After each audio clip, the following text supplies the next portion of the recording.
Jake Ugranic conspiring with you guys. Jake needs to give me space to set up the story. Okay? I need to. That's what we're starting with right off the top. Right, okay? that needs to be established, okay? And we should really adjudicate that on air, and that's a good idea. Okay, is there any other show like this? You gotta be crazy, dog. Okay, and then number two, we've decided ahead of time. On tonight's show, we're gonna give you at least a 7 out of 10. We could do better, but let's see what it looks like. But at least a 7 out of 10. Man. So buckle up, okay? My trick is to set expectations low. That's right. That is a quote from Bush. Yes. All right, Casper. In all seriousness, kind of. All right. Former Treasury Secretary Larry Summers has been raising red flags in regard to inflation. And I wanted to be fair to him because the media narrative of the argument that he's trying to make has been twisted into something that he's not saying. In fact, if you're watching corporate news, cable news, it's very likely that you'll hear them argue that Larry Summers is worried about how the federal government is providing too much social spending and how that leads to inflation. But that's actually not what his argument is. We're gonna get to his argument in just a second, but here's a little montage of cable news hosts basically twisting what Larry Summers has been saying. Larry Summers, he pointed this week to the $1.9 trillion American Rescue Plan that was passed earlier this year in March. He said that's a major reason behind the rising inflation, something he called at the time, quote, the least responsible macroeconomic policy we've had in the last 40 years. Is it possible that Americans are suffering now from high prices because the Biden administration overstimulated the economy with all of this money going into the economy? The inflation thing is so real that everybody acknowledges it now. And of course, it's not just Republicans. I mean, Larry Summers has worried about it openly, and Joe Manchin worries about it quite rightly. And the problem Joe Biden has is that it's going to affect the passage of Build Back Better. They've already created a lot of harm this year with the previous $2 trillion package they passed earlier this year without a single Republican vote. It created raging inflation, which Larry Summers, the last honest Democrat in town, admitted was going to happen, predicted was going to happen. So the best way to sum up the impact of this package, if the Democrats pass it, and of course it'll be all by themselves, is they double down on all of the mistakes they've already made this year. Yeah, well, I thought you put it well. I mean, and Larry Summers deserves a lot of credit. Now, Larry Summers just published an op-ed in the Washington Post, and it is fascinating how he explicitly mentions that he doesn't think that doing away with the Build Back Better agenda is the right solution to tackling inflation. Now, he does say this: excessive inflation and a sense that it was not being controlled helped elect Richard Nixon and Ronald Reagan and risks bringing Donald Trump back to power. And look, to be fair, he does get a few things wrong in this op-ed. For instance, he argues about the price of oil, saying that the price of oil, the most important global determinant of inflation, is very high and not expected by forward markets to decline rapidly. He probably should have mentioned the fact that the OPEC cartel manipulates the price of gas by basically holding back production of oil. Didn't mention that, but whatever. He mentions that oil is or gas prices are inflated right now. But he does have this moment of clarity, and this is the relevant part. He says this: let's not compound errors that have already been made with far too much fiscal stimulus and overly easy monetary policy by rejecting Build Back Better. The legislation would spend less over 10 years than it was spent on stimulus in 2021. Because that spending is offset by revenue increases and because it includes measures such as childcare that will increase the economy's capacity, Build Back Better will have only a negligible impact on inflation. Instead, what he focuses on in his op-ed is the Fed's monetary policy. And guess what? He's exactly right about that. Let me give you his argument real quick, Cenk. He says the Fed should signal that the primary risk is overheating and accelerate tapering of its asset purchases. What he's referring to right here is what's referred to as quantitative easing. Given the house price boom, he writes, mortgage related purchases should stop immediately. Because of inflation, real interest rates are lower. As money is easier than a year ago, the Fed should signal that this is unacceptable and will be reversed. The focus is on monetary policy, and he's actually right about that. But you have cable news pundits and anchors taking his words and twisting it to apply to social spending by the Biden administration. Yeah, so I know there was a lot of financial terms in there, but let's boil it down a little bit further. So just to be absolutely clear, Larry Summers is saying the heart of the problem is the Federal Reserve printing too much money, okay? That's the monetary policy, okay? So he says specifically in the op-ed that Build Back Better will have only a negligible impact on inflation. So almost no impact at all. And he explains why, because it's already paid for, etc.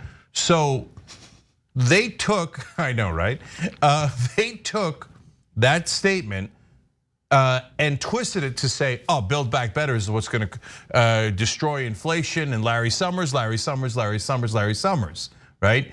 So guys, the reason why that's so important, and by the way, it's almost all the press. Here's a Mediaite article, and I generally like Mediaite, but this is the headline, Clinton Treasury Secretary warns Democrats that dismissing inflation, quote, risks bringing Donald Trump back in 2024. That makes it sound like if you pass Build Back Better, that's gonna lead to inflation. And Larry Summers, the Clinton person, is warning you, the Democrat is warning you, you better not do that, because that's gonna bring Donald Trump all the way back. Because you have to always tie it back to the boogeyman, right?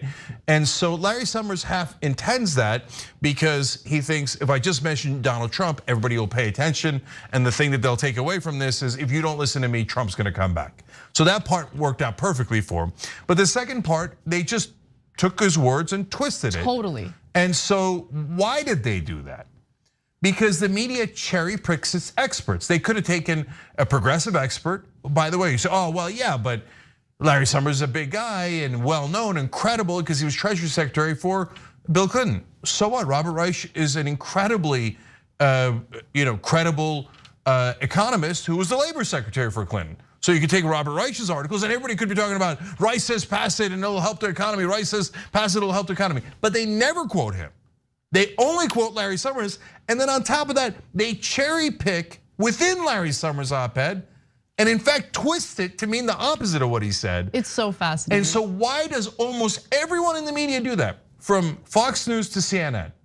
Because they don't want you to pass a bill that could raise corporate taxes. And so they're trying to kill that bill in every way imaginable with every dirty trick they have in the book. They never did any of that when they were giving $4 trillion to the largest corporations in America. Yep. There was no fear mongering, there was no cherry picking, etc. So now you see what the agenda of corporate media is. It's to help corporations, not you. He even writes this. Financial regulators, he writes, need to step up and be attentive to the pockets of speculative excess that are increasingly evident in financial markets. And I mean, look, it's hard to know what he's specifically referring to there, but as we've seen, 2021 has been a record year for corporate stock buybacks. It has been a record year for private equity firms buying up single family residential properties. We just did a story about how Zillow is looking to offload thousands of homes that it acquired as part of its home flipping venture that didn't work out so well for it. So, there's all sorts of waste and bad behavior at the very top. There's the monetary policy that provides cheap money to corporations and to banks, of course. And of course, this is meant to provide liquidity. I just think it's all super, super fascinating stuff because again, most of his focus, as it should be, has been on the Federal Reserve. And the Federal Reserve has had the biggest impact in regard to inflation in the housing market. Because where do you think the private equity firms got that easy money from? It's because of the Fed's monetary policy, right? And so last two things for me on this is that also think about the argument that the press is making. You have to listen to Larry Summers, even if they were telling the truth about what Larry Summers said. You have to listen to Larry Summers, otherwise Trump will come back. Well, who did Larry Summers advise earlier? Hillary Clinton. Did Hillary Clinton beat Donald Trump or did she lose to Donald Trump? So they're saying, now remember, the one person who lost to Donald Trump, their top advisor is telling you how to not bring Trump back. Well, we wouldn't have Trump in the first place if it wasn't for people like Larry Summers and all the Clinton advisors. But it's amazing how they twist the facts in mainstream media. We're not talking about Fox News here. This is alternative facts on mainstream media. Well, if you don't want to lose to Donald Trump, you have to listen to the Clinton people who lost to Donald Trump. Amazing. And then finally, I'm going to give last words to one of our members because it's such a great point. TYT.com/join to become a member and be part of the show, right? Or you could hit the join button below on YouTube. Sexy Speed Racer wrote in, no mention of the unfunded $2 trillion in tax cuts for the rich and corporate under Trump contributing to inflation, not to mention the deficit and national debt. That's a great point, guys. Because we mentioned the trillions they gave to corporations under COVID relief earlier. He's talking about the Trump tax cuts. So we've talked about how it adds to the debt and deficit, but he's adding a really good point there, which is, wait, if you're worried about inflation, there's a good way to get money back into the government and out of the economy, and in a way that is fair and just. You would raise taxes on corporations and the ultra wealthy that Trump cut to the tune of $2 trillion. That's a great way of bringing down inflation. So is a single cable news anchor talking about that? None, zero. Have any other papers written about that? No, because if it's the rich, they must be protected. Only you have to make sure that you cannot get any benefits of that bill. By the way, every one of them now also talking about how no, the wages are too high. It's contributing to inflation. I've now read half a dozen articles where they're like, the wages shouldn't be this high, lower the wages. That's what's causing inflation. Well, look, and then they say, by the way, I'm sorry, Anna, they say, okay, how are people going to afford milk and gas? And our solution is take away their wages. Oh, come on. You guys don't care about the average American. You're a bunch of liars, almost every one of you. All right, well, let's talk about wages and more importantly, bonuses, because there are some workers in this country, if you want to call them workers, who are expected to get massive bonuses this year, despite all the fear-mongering we hear about people on the lower end of the socioeconomic spectrum not really getting much in pay raises, but still, it's a big deal when that happens. So, Wall Street is set to see its biggest bonus increases since basically more than a decade. So this is data that was released by Johnson Associates. They look at the pay scale and what's expected when it comes to pay increases among these Wall Street firms. And here's what they found. This year's expected increase are the largest since 2009, when several business areas were projected to receive bonuses that were 30 to 60% higher than the previous year, according to Johnson Associates. Now, overall bonuses for investment banking underwriters are forecast to jump 30 to 35% from the year prior, while investment banking advisors and equities traders can expect a 20 to 25% year-over-year bonus increase. So what is the justification for these pretty significant bonuses? Well, the argument here is, well, the Wall Street firms are also experiencing a labor shortage, so we need to pay more in the form of bonuses to retain talent, to ensure that we retain these wonderful hard workers. The other argument is booming deal activity, a hot IPO market, and climbing equities means bankers and traders are in line for outsized performance-based compensation. I want to just show you this chart that CNBC put together that gives you a sense of just how much these bonuses will be for various people working in Wall Street. So investment banking, underwriting, as I mentioned, 30 to 35% increases in their bonus. Sales and trading, you've got 20 to 25%. Investment banking, if you're working in an advisory role, on average, you're seeing a 20 to 25% increase in your bonus. And private equity is getting a nice bump as well with 15 to 20%. Now, when they talk about increased business activity, I'm curious if they're referring to any substantive business activity or if they're just talking about wheeling and dealing in the stock market.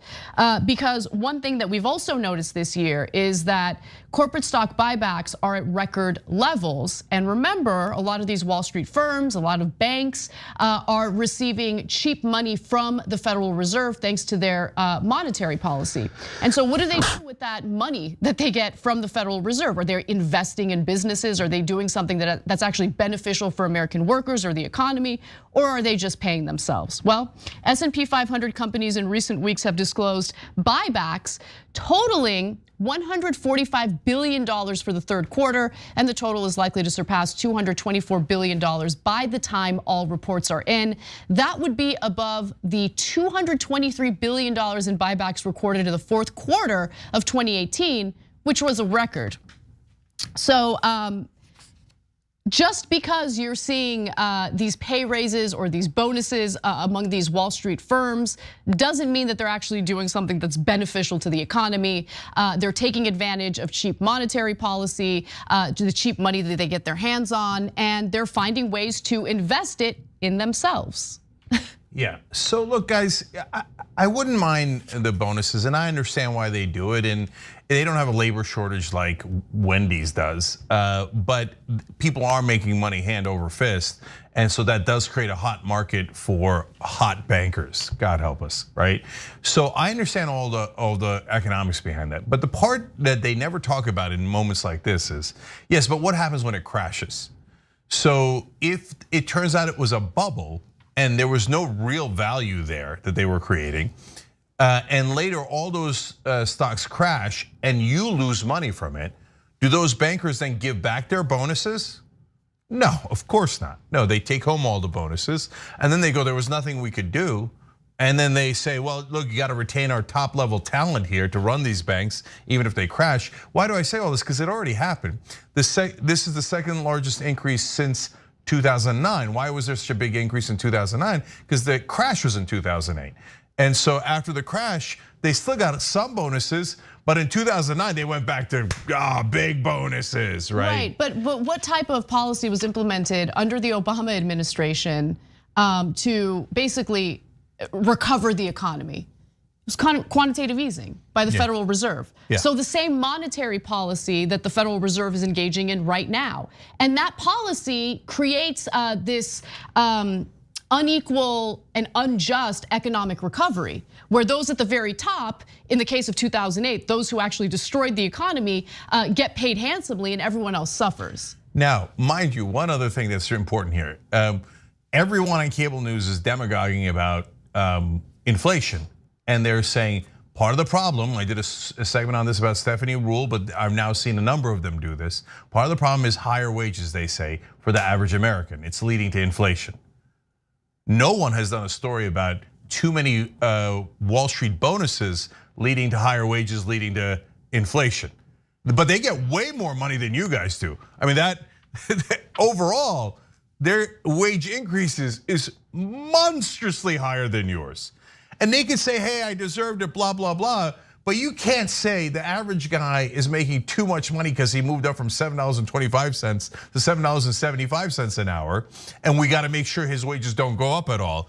And congratulations to the Wall Street bankers. They get another couple of $1 million a piece, right? And that doesn't affect inflation. Exactly. So their hypocrisy is hilarious.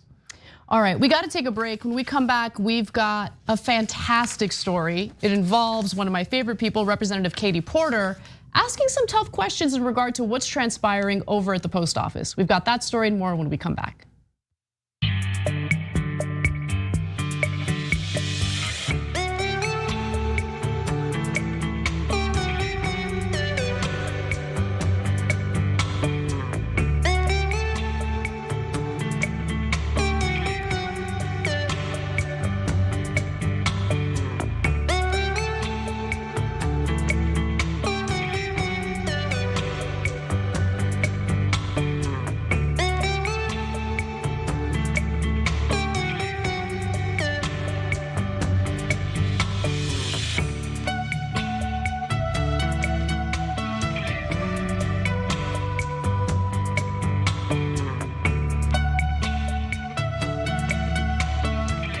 All right, back on TYT. Argo Libre in our member section said, excellent coverage on this subject, guys. Thank you, we appreciate it. Casper did a lot of excellent work in preparing that for you guys. Thanks. You're welcome. Those are the stories I actually enjoy covering. I know you do. I spent way more time on those 2 stories at the top of the rundown than anything else I did today. Well, look, keeping it real, the 5 different things that Larry Summers laid out were thick economic policies. And you did a great job going through them. All right, so I spent about a year and a half, by the way, after the crash, talking nonstop about the Fed and about monetary policy, to the point where a lot of you were like, Cenk, enough. No, I loved it. It was such a great era. But anyway, continue. Okay, I do declare, wrote in, basically the same point I made. I wish I'd seen it earlier. I would have given you credit for it. Considering mainstream media is blaming inflation on a bill that Biden just signed yesterday, and one that has not passed, that's Build Back Better, why not talk about these bonuses of 30% causing inflation? Because they love those kinds of bonuses. Of course, are you kidding me? Stephanie Ruhle was like, oh my God, the bonuses for Wall Street, I love it. She was one of the top hedge fund managers in Wall Street. I mean, come on. She's a host on MSNBC, the Left Channel. It's filled with like literal, half the hosts are literally Republicans, and the other half are like hedge fund managers who are Democrats. But Nicole Wallace sometimes has a very filthy mouth. Ooh, she's so spicy. Like when she was helping to order torture. Oh, awkward. Anyway, Aziz Dragon says, meanwhile, our Social Security payments have increased by 5.9%. Wow. Roy Liebman says, let's set up a GoFundMe site so that these thieves on Wall Street could give up 75% of their bonuses to the essential workers who got us through the pandemic. The chance of that happening is so below 0% that it's immeasurable. YT Prenude on Super Chat says, it's wrong because it's wrong is the only argument market worshippers have left against social spending. Scandinavia has discredited all the rest. I know, but again, in America, if you say, hey, another country is doing something really well, we should learn from it, they're like, like it's just like cable news anchors say stupid stuff like that, right? Like it's just our news is a mess in America. News.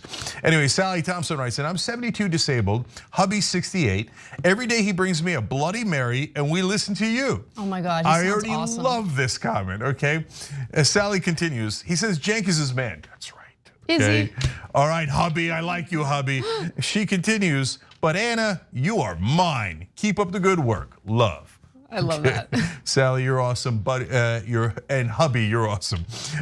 Luis wrote in, thanks for big shout out to Robert Reich. He always makes one of the best takes on corporate power, against corporate power and the establishment, and understands how legislation like Build Back Better would help Americans. That's absolutely right. He's a great economist. By the way, totally wrong on constitutional conventions. But hey, everybody's got faults. It is what it is, but he's great on the economy. We'll be back.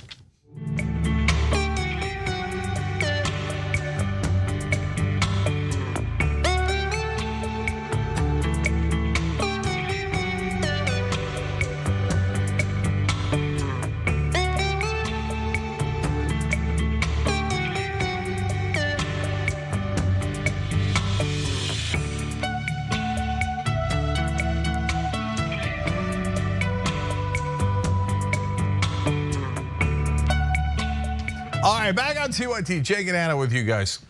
News. All right, let's do it. Representative Katie Porter wanted to ask some questions about what's been taking place at the post office, because chances are you might have noticed that it's taking a lot longer to get packages, to get your mail, or even to get your checks. And so she wants to know if the policies that Louis DeJoy, the Postmaster General, who was appointed by Donald Trump, has had an impact on the ability for the post office to perform its job, right? And getting you the packages that you need. So she had written this on Twitter. On-time mail delivery has plummeted under Postmaster Louis DeJoy, forcing veterans to wait longer for prescriptions, seniors to scramble to pay bills without their Social Security checks, and communities to feel less connected. Postmaster DeJoy needs to go.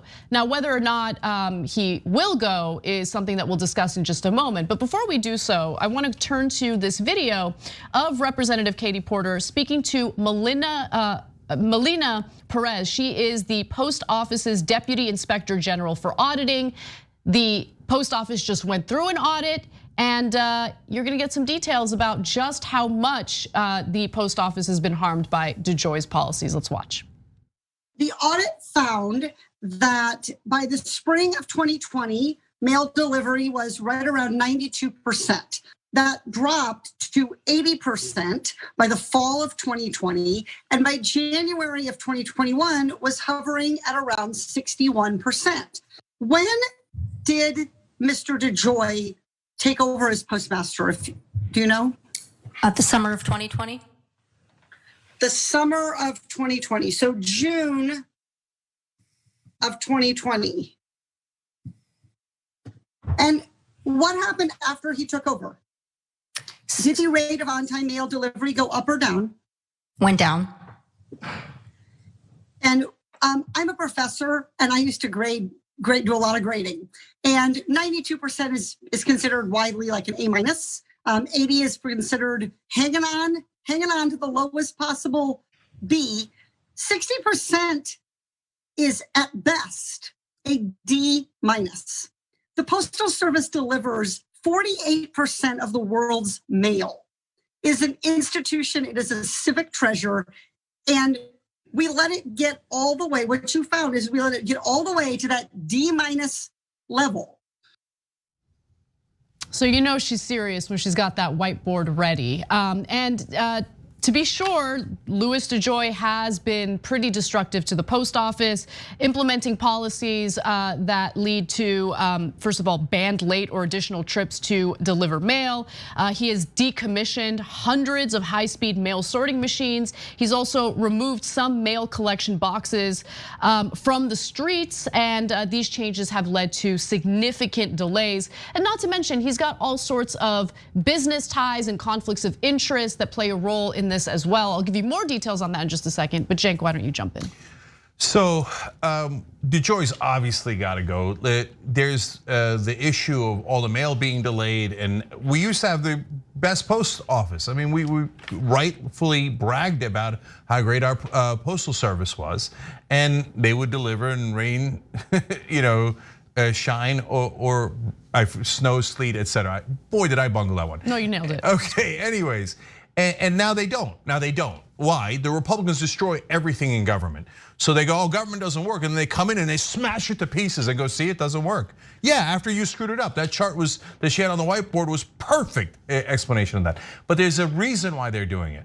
Because it's not just because they want to get rid of the post office and have FedEx, UPS, and other companies pick up the slack and make much more money, charges a lot more. And DeJoy himself has companies that compete with the post office. It's mental. It's absolutely insane, okay? So they're destroying it on purpose for private interest, but also because of mail-in ballots. And in the last election, 25 to 50,000 ballots came in too late to be counted because now the post office sucks under DeJoy. And that's on purpose. So in 2022, if they don't fix it, a lot more, now that it's deteriorated even more, a lot more will come in too late and not be counted. And now the mail-in ballots heavily favor Democrats. So if Biden doesn't fix this, he is a moron of epic proportions and like the most pathetically weak leader we've ever had. So this is a layup.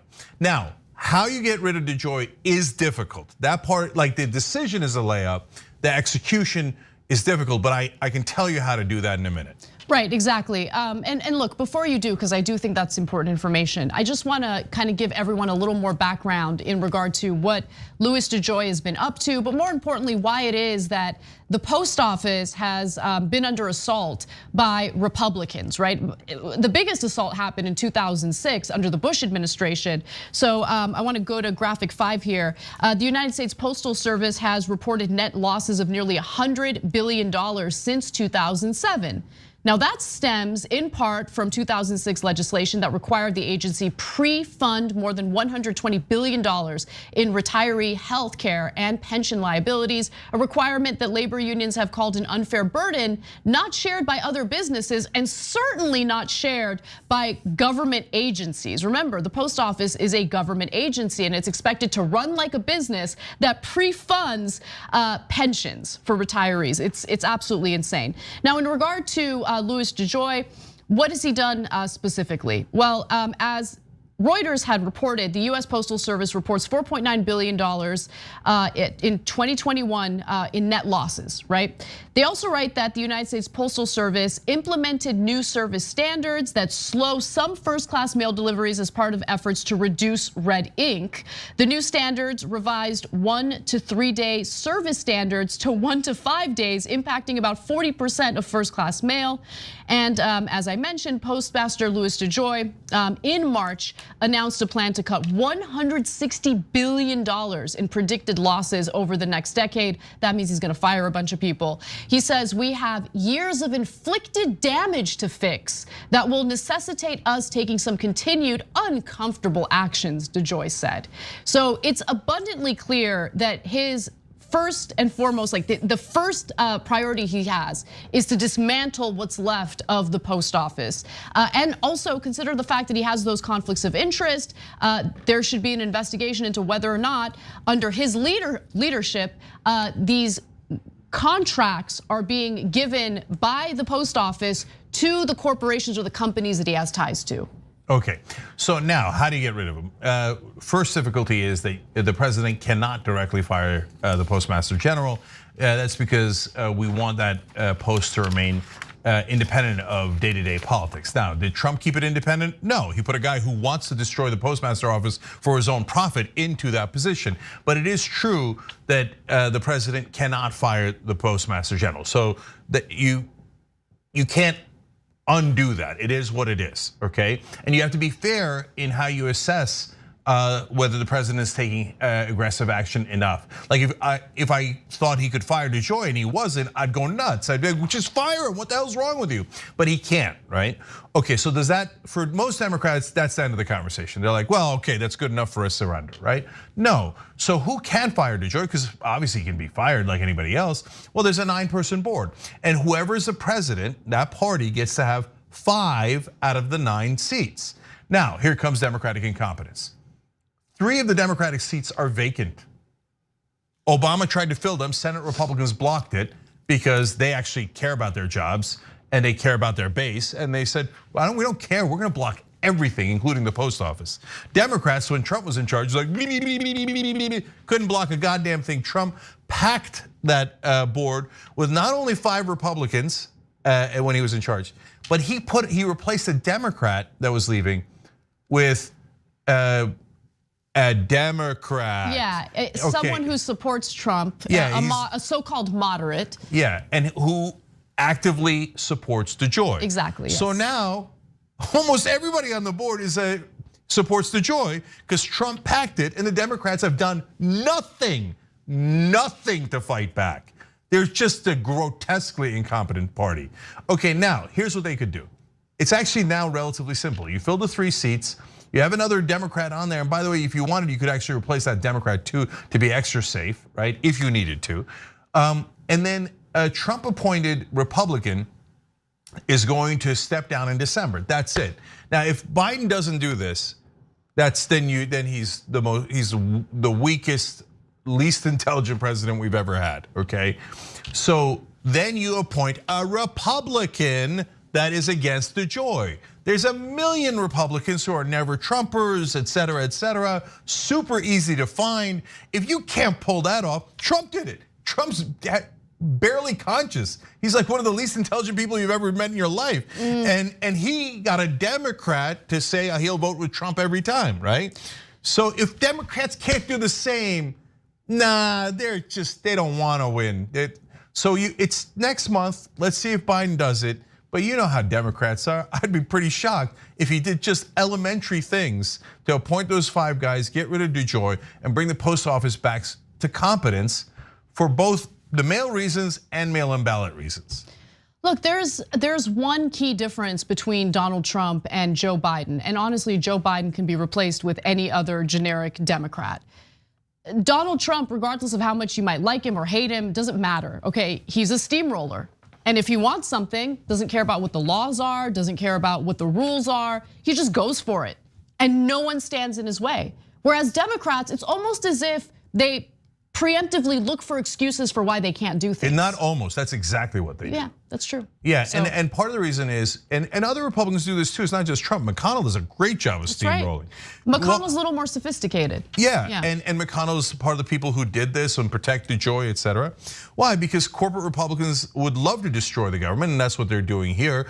And they want to privatize everything so their donors can make more money. And in the case of DeJoy, he is the donor. He's a Republican donor who runs these businesses, et cetera. So, but the Democrats, their donors tell them, no, don't take any action. Hey, I got shares in FedEx, I got shares in UPS, I got this, I got that. You better not take any action. So, and if they even do anything slightly aggressive, their donors yell at them at the top of their lungs. And then guys like Biden, who are already like by nature weak, are like, the donor yelled at me. I swear nothing will fundamentally change. I'll keep everything Trump kept in place. Look, it's not even proving us wrong. I'm saying, I'm giving him the benefit of the doubt. I'm saying basically he'd have to be a moron not to fix this next month. But if he doesn't do it, then hey man, it's a layup at this point. Yes, you can't fire DeJoy, but you can definitely do the board. By the way, if none of that worked for mysterious reasons, and because all they're trying to do is find excuses, right? If you really wanted to do it, here's what you could do. Whether it's DeJoy or any board member, let's look into your business interests. I bet we find something interesting there, right? And the minute you publicize a couple of things they've done wrong in business, because there's no way in the world DeJoy didn't do things wrong in business. In fact, I think we covered that earlier during the Trump era. And then you start to put pressure on. He's okay, I'm leaving. I was gonna leave anyway, right? But that's hardball tactics I would do in 1 second flat that Biden would never do in a million years. But it doesn't matter, he doesn't need to do that. He could just replace the board members if he has a pulse. All right, let's switch gears. This next topic is very different from Postmaster General Louis DeJoy, but it's an important story, so let's talk about it. Women in red states, and in some cases, even blue states like California, are being charged with and even convicted of manslaughter if they suffer from a miscarriage. Now, one of the most recent examples is from the state of Oklahoma, where a woman by the name of Brittany Pula was charged and convicted with manslaughter. Now, Pula was just about 4 months pregnant when she lost her baby in the hospital in January of 2020. This October, she was convicted and sentenced to 4 years in prison for first-degree manslaughter of her unborn son. Now, what's happening across the country is certain states are passing these laws that consider a fetus a human life, right? They're called personhood laws. And what they also do is if a woman suffers from a miscarriage, they will specifically ask whether the woman has taken any illicit drugs. They'll even do tests to ensure that the woman hasn't done illicit drugs. In this case, Pula had in fact admitted to using illicit drugs, and the medical examiner's report did find traces of methamphetamine in her son's liver and brain. Now, it's important though to note that the medical examiner did not determine the cause of death or what actually caused the miscarriage. The examiner did not determine the cause of death for the fetus, noting genetic anomaly, placenta abruption, or maternal methamphetamine use could have been contributing factors. So I'm gonna get into more details about what's taking place. We've covered this story throughout the years, and unfortunately, it's just getting worse. Some of these states have become more and more draconian as this type of story just kind of gets ignored and politicians just kind of let it slide. Yeah, I'm gonna go to graphic 4 here because I wanna give you a sense of the scale of it. From 1973 to 2020, the National Advocates of Pregnant Women has recorded 1,600 such cases where women are prosecuted in the country for miscarriages, not abortions, miscarriages, with about 1,200 occurring in the last 15 years alone. So this is not an isolated case. It's happening to women all across the country. And then, in fact, here, let me give you an example. Let's go to graphic 6 now. In one California county, 2 women were jailed for allegedly killing their babies after experiencing stillbirths and testing positive for illicit drugs. Murder charges against Chelsea Becker were dropped this year after she spent a year and a half in jail because she couldn't afford the $2 million bail, okay? Yeah. They dropped the charges. But already she spent a year and a half in jail. Believe it or not, out of the 2 California cases, she was the lucky one. The other woman was convicted and is still in prison. Adora Perez is about 1/3 of the way through an 11-year sentence for manslaughter after she pleaded guilty to avoid the harsher charge of murder. She's currently trying to appeal. Now, again, this has to do with women who might be addicted to an illicit drug. And as we know, this country is still grappling with an opioid epidemic. The issue has been completely ignored as of late, but it still exists. People are still suffering from this pharmaceutical company fueled epidemic. And to punish a woman who's pregnant and suffers a miscarriage for it, I think is the wrong way to go. If anything, if a woman is pregnant and happens to be addicted to a drug, you want to create an environment where that woman feels comfortable coming forward, looking for help so she can have a healthy pregnancy. But when you have these types of punitive measures in place, that creates a situation where women are going to be terrified to come forward. They're going to be terrified to look for help when they need it the most. Okay, and so 2 other important parts of this story. One is it's not just for drugs. In different cases, women have been prosecuted for falling down and having a miscarriage. I'm not joking, I'm not exaggerating. In another case, giving birth at home. But wait a minute, a lot of people give birth at home. Well, no, you should have done it. By the way, the right wing should be furious about that, right? Why is the government making you go to a hospital, right? No, you giving birth at home? Well, we didn't like the way you were giving birth, okay? And it led to a stillbirth. That's it, you're going to prison. You're going to prison for murder. This is insane. Okay, and by the way, unfortunately, in a lot of so-called pro-life countries, this happens. In El Salvador, a woman was sentenced to prison for 30 years for having a miscarriage, and she died in jail. And so now, it's almost as if these types of laws are not really about preserving life or anything like that. It seems like it's more about punishing women. Absolutely, but not just women. But you're going to be shocked to find out that women of color are overrepresented. Okay. And I guarantee you, it's not in the articles that we read, but I guarantee you if you dove into the numbers, the poor would be deeply overrepresented of any color, okay? And so how can I prove that? Well, 6% of American pregnant women admit to using illicit drugs. 8.5% drink alcohol.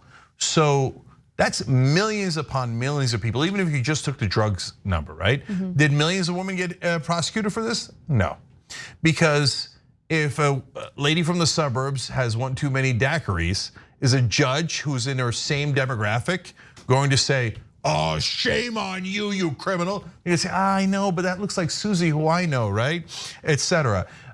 Whereas a woman does drugs and she's poor, you see these poor people, they have no responsibility at all. And by the way, it doesn't even have to be a situation in which the judge or the person making these decisions has like a racial bias, right? It could just be that we have a justice system set up that provides better defense for individuals who have the money to buy better defense, right? To get a better attorney. That's absolutely right, Anna. Like the woman who spent the year and a half in jail when they dropped the charges, that's because she didn't have the $2 million for bail, whereas a wealthy person could have walked the next day, right?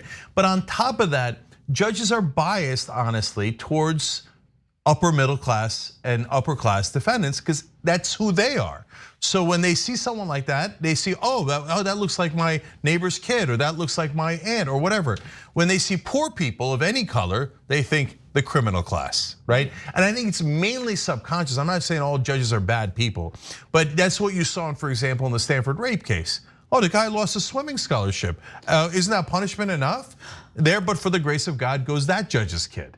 So in this case, guys, there's also the issue of drugs. when they used to call them crack babies when everybody was demagoguing about this, and they took it out on minorities mainly. But now we have OxyContin. So now it's across all races, right? But are wealthy and middle-class white women being punished at the same rate if they're addicted to drugs while they're pregnant? No way that's happening. Yeah, okay. And just to be super, super clear, no one, regardless of their race, regardless of their economic background, should be prosecuted like this if they suffer a stillbirth or a miscarriage. I mean, that is a traumatic thing for a woman to go through. You want to create an environment where women feel comfortable coming forward, seeking help if they are addicted to drugs. This is just meant to punish women, much like many of the anti-abortion laws that have already passed in red states are meant to do. Just punish women for their sexual activity. In this case, punish women for any activity that could have maybe contributed to a miscarriage. Guys, they're taking over control of your bodies. It's not at all an exaggeration. One of our members, of course, came in, Ice Cream and Cake, said we get a little closer to living the real version of Handmaid's Tale every day. And it's in this case, it really is true, because that means the minute you get pregnant, you've lost complete control over your body, okay? Because not just because of abortion, but because of miscarriage. So, oh wait, you know what? You were 3 months pregnant, you drove too fast, got into a car accident. You shouldn't have driven 65, you should have driven 55. That hurt the fetus. Now, your life is not important, okay? We'll put you in prison, and one of the women that you see there, 11 years. We'll take away your life, your liberty, we'll take away anything we want because you're our chattel, okay? But the baby inside you, hey, that might be a male, that might be boy. So the baby's important, but it's, by the way, it's not a baby, it's a zygote in a lot of these cases. The fetus, the embryo is important. Your life, your body, your freedom is not at all important. And that's exactly what message the government is sending. And in this case, it's only the right wing. The right wing is saying women do not deserve to control their bodies. They should not have the same freedoms that men do, and it's disgusting. When we come back from the break, another mainstream media reporter publishing another book about Trump that we got to talk about. So we'll talk about that and more when we return.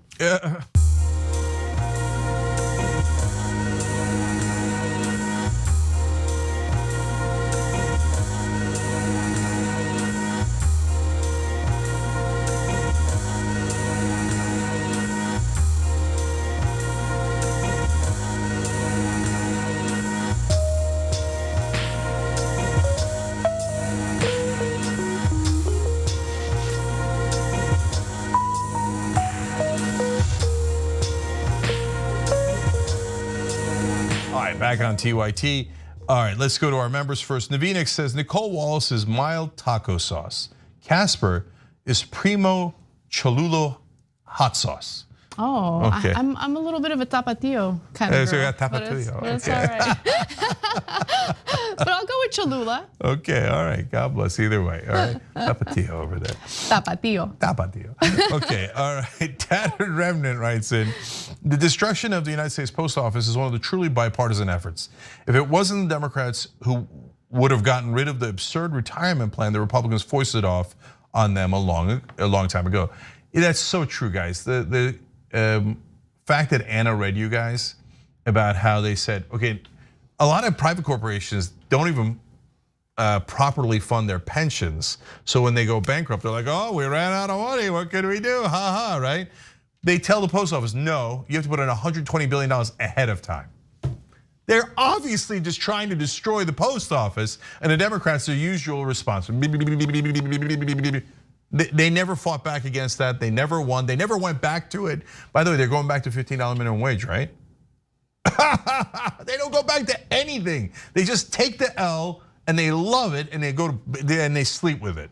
Smurfy says we all want to believe Trump is stupid and incompetent. What the hell does that say about the Dems? 100% right, man. They're losing to a guy with a 70 IQ.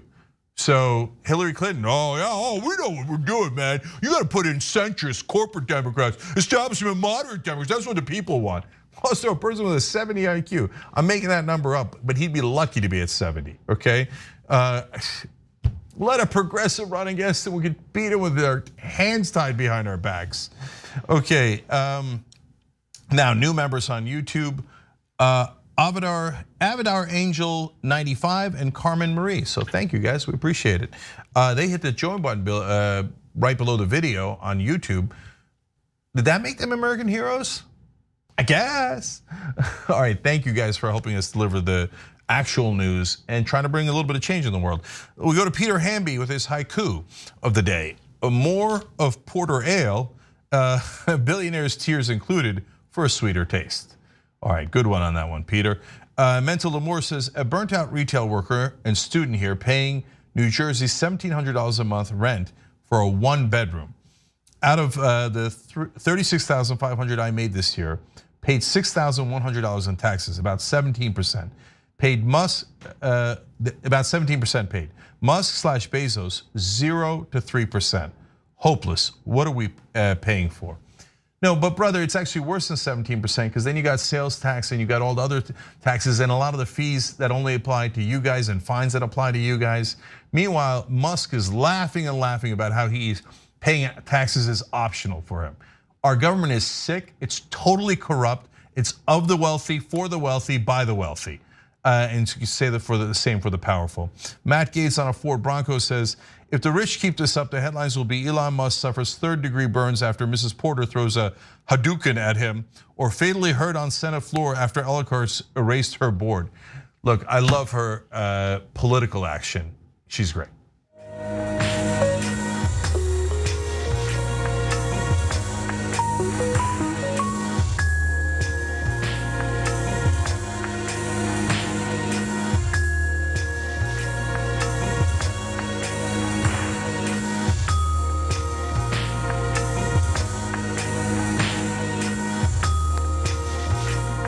All right, back on TYT, Jen Canana with you guys. News.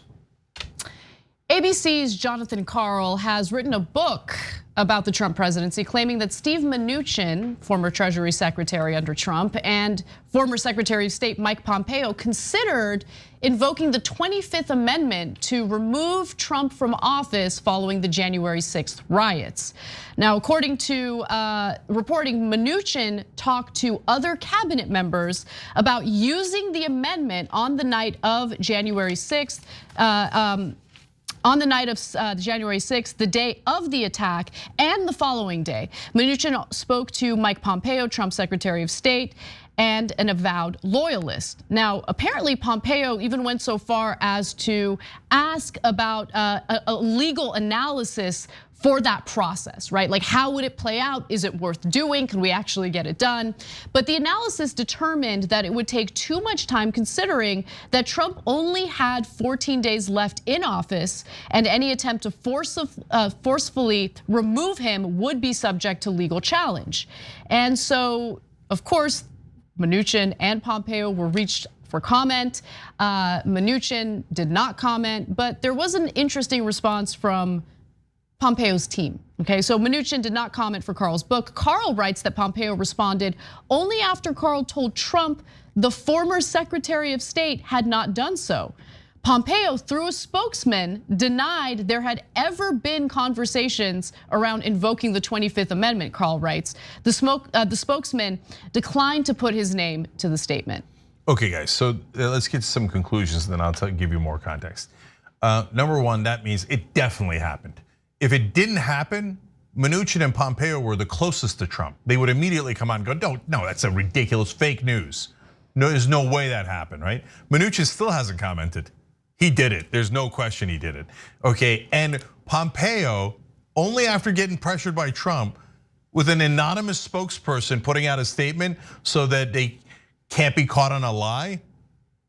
Come on, it definitely happened. It 100% happened. Okay. So, in the words of my father, okay, whose cares? Oh, I care 1,000%. Everyone should care 1,000%. Okay, tell me why. I want to know. Okay, so that's the two closest people to Donald Trump. Mike Pompeo was the most loyal throughout, and Mnuchin basically was the president on domestic and economic issues. Trump handed it off to Mnuchin, and that Treasury Secretary and State Department head are the 2 out of the 4 biggest cabinet officials. So if those 2 allies of Trump thought this guy is crazy, we should remove him from office for being mentally unfit, That means literally everyone around Trump knows he's absolutely bonkers. And I don't mean like in a fun way, oh, he's bonkers. No, like a lunatic, mentally unfit for any office. That is his closest advisors, his closest cabinet officials. But yet in the country, there's a debate about, oh, well, should he be president? Should he be president? The guys who worked with him the whole time say he's cuckoo for Cocoa Puffs. No, but here's my problem, right? Because you'll see reports like this. You'll hear about White House lawyers threatening to quit if Trump does X, Y, or Z.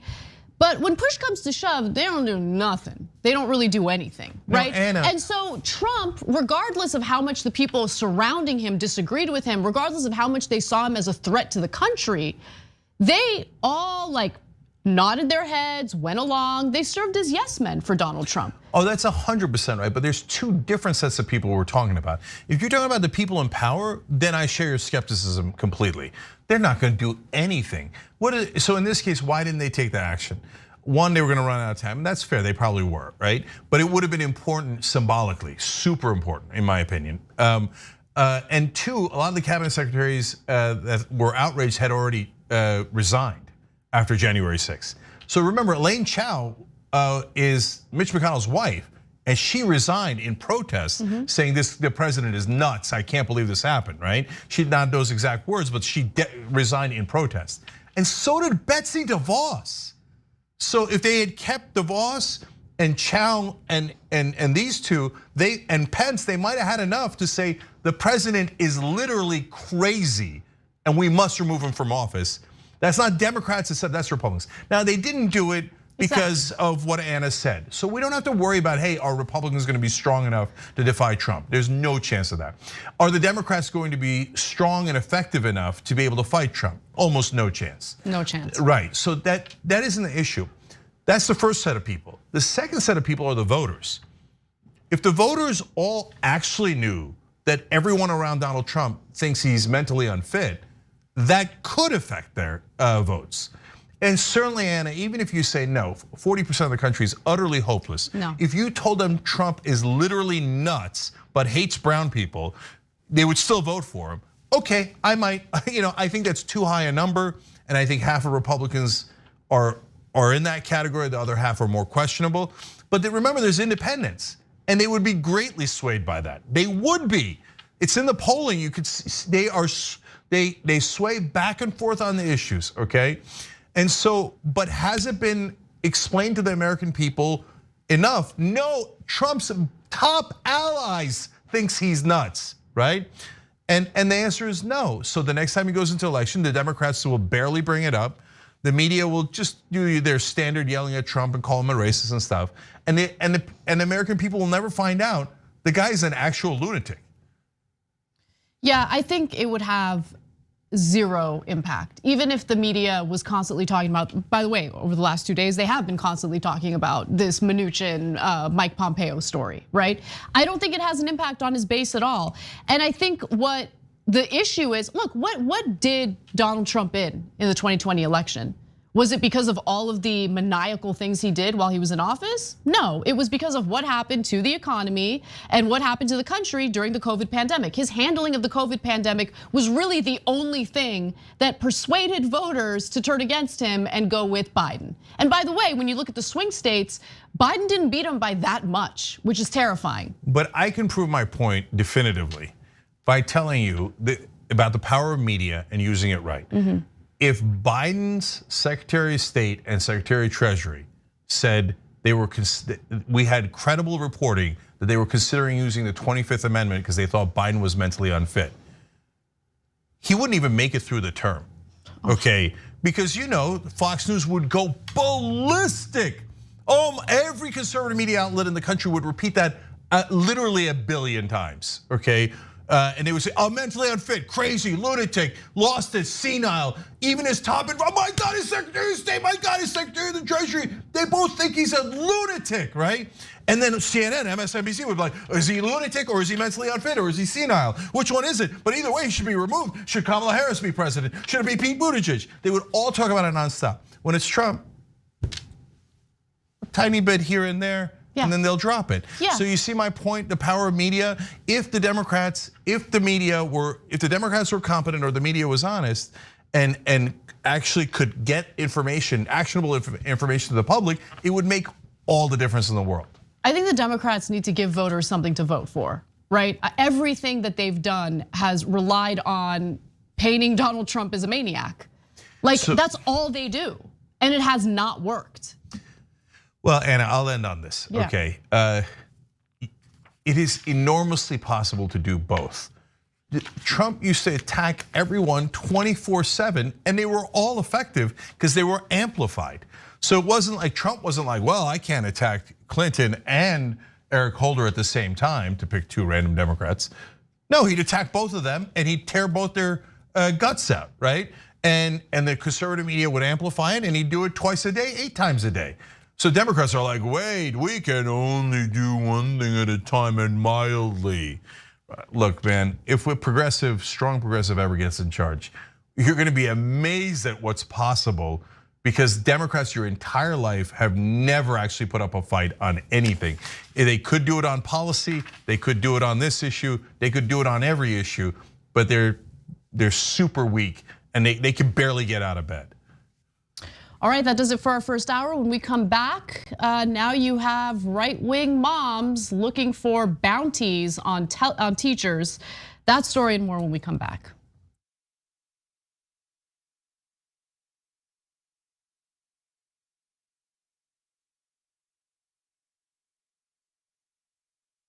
Well, the Young Turks, the Friday show, it's gonna be awesome. We're gonna help us over here. Drop it. We became the first ever daily online web television show. No, the Constitution is the very core of America. The fact that we don't spy on American citizens, that we get a warrant, that we go to a judge, that we have a procedure, that we have due process, that is America. On top of that, they go, why don't they just stay at their own schools? You gotta realize something. These schools suck. They want people to pull themselves up by their bootstraps. You ain't got no straps, you ain't got no boots. He lit these fires in trash bins all around town out of frustration. 99th most viewed channel today on YouTube. The Shorties Award, Best Web Host. We passed 1 billion views. Voice Award winner, News and Information Channel, The Young Turks. Oh, another Webby. The Young Turks. Can I curse? Yeah! For those of you watching on the live stream, yes, we have adopted a pet iguana that showed up at our door. The haunted version in the dark with our silhouettes. Now let's get to the best line of the debate. And it was definitely the one against police. I told you we were coming. Can you talk about it when it becomes a problem? Our lack of gun control is a problem. Nonsense BS story is hurting that cause, and they need to wake up and recognize that they are being had by these people. Biggest gang in America. Question is, how do we make sure that we blame the person who is dead? What kind of democracy is that? We should never forget that the most powerful people in the world exploited the greatest tragedy in American history to go to war in a country that had a lot of oil. Rolling thunder. That's what this show is.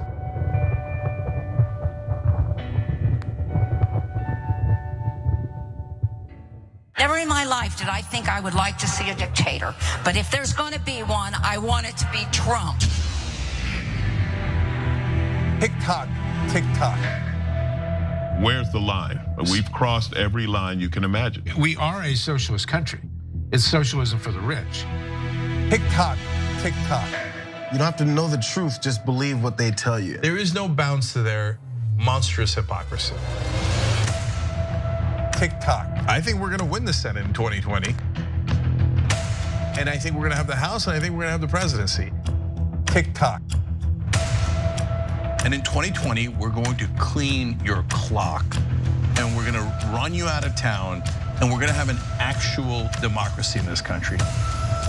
November of 2020 could also be potentially the greatest day of our lives. Let us whisper of a dream.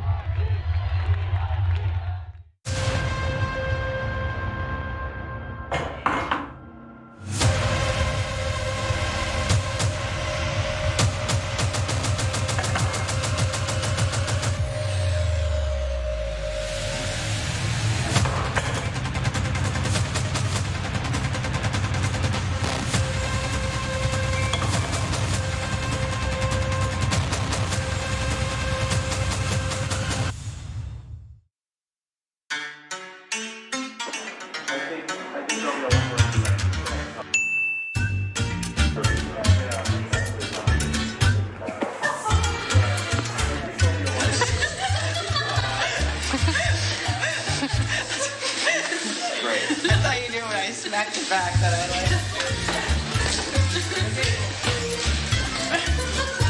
Say hi to the camera. I don't like this.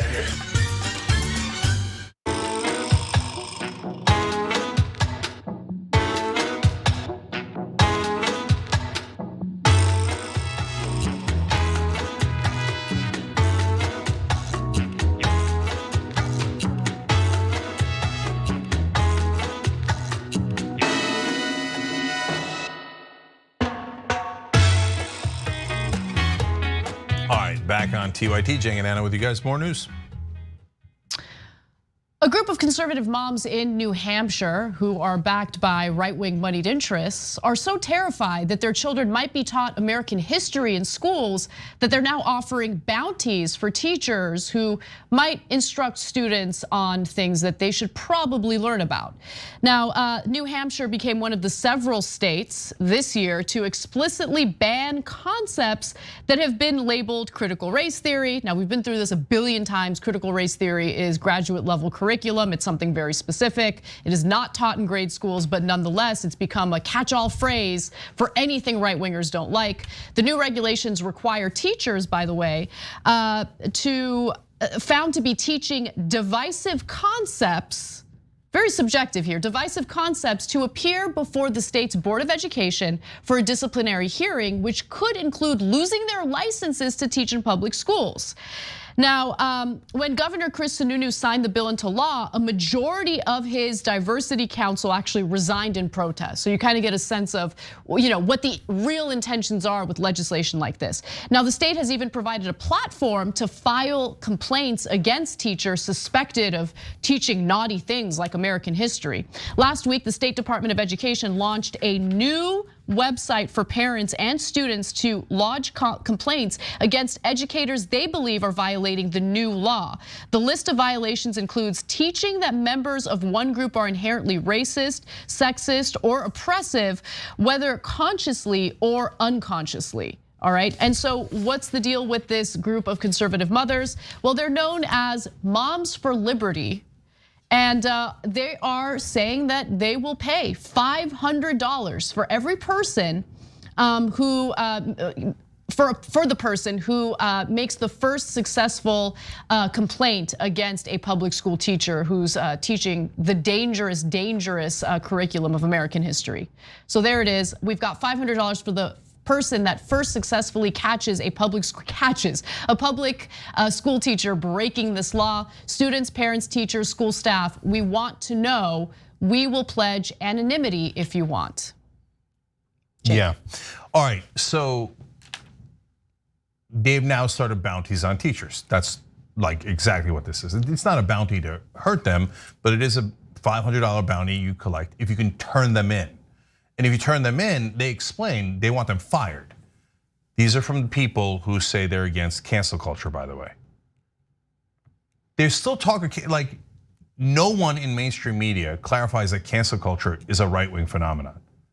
Look at this, they're looking to get teachers fired all across the country, in this particular case in New Hampshire, for stating the wrong things, which by the way, are actually the correct things.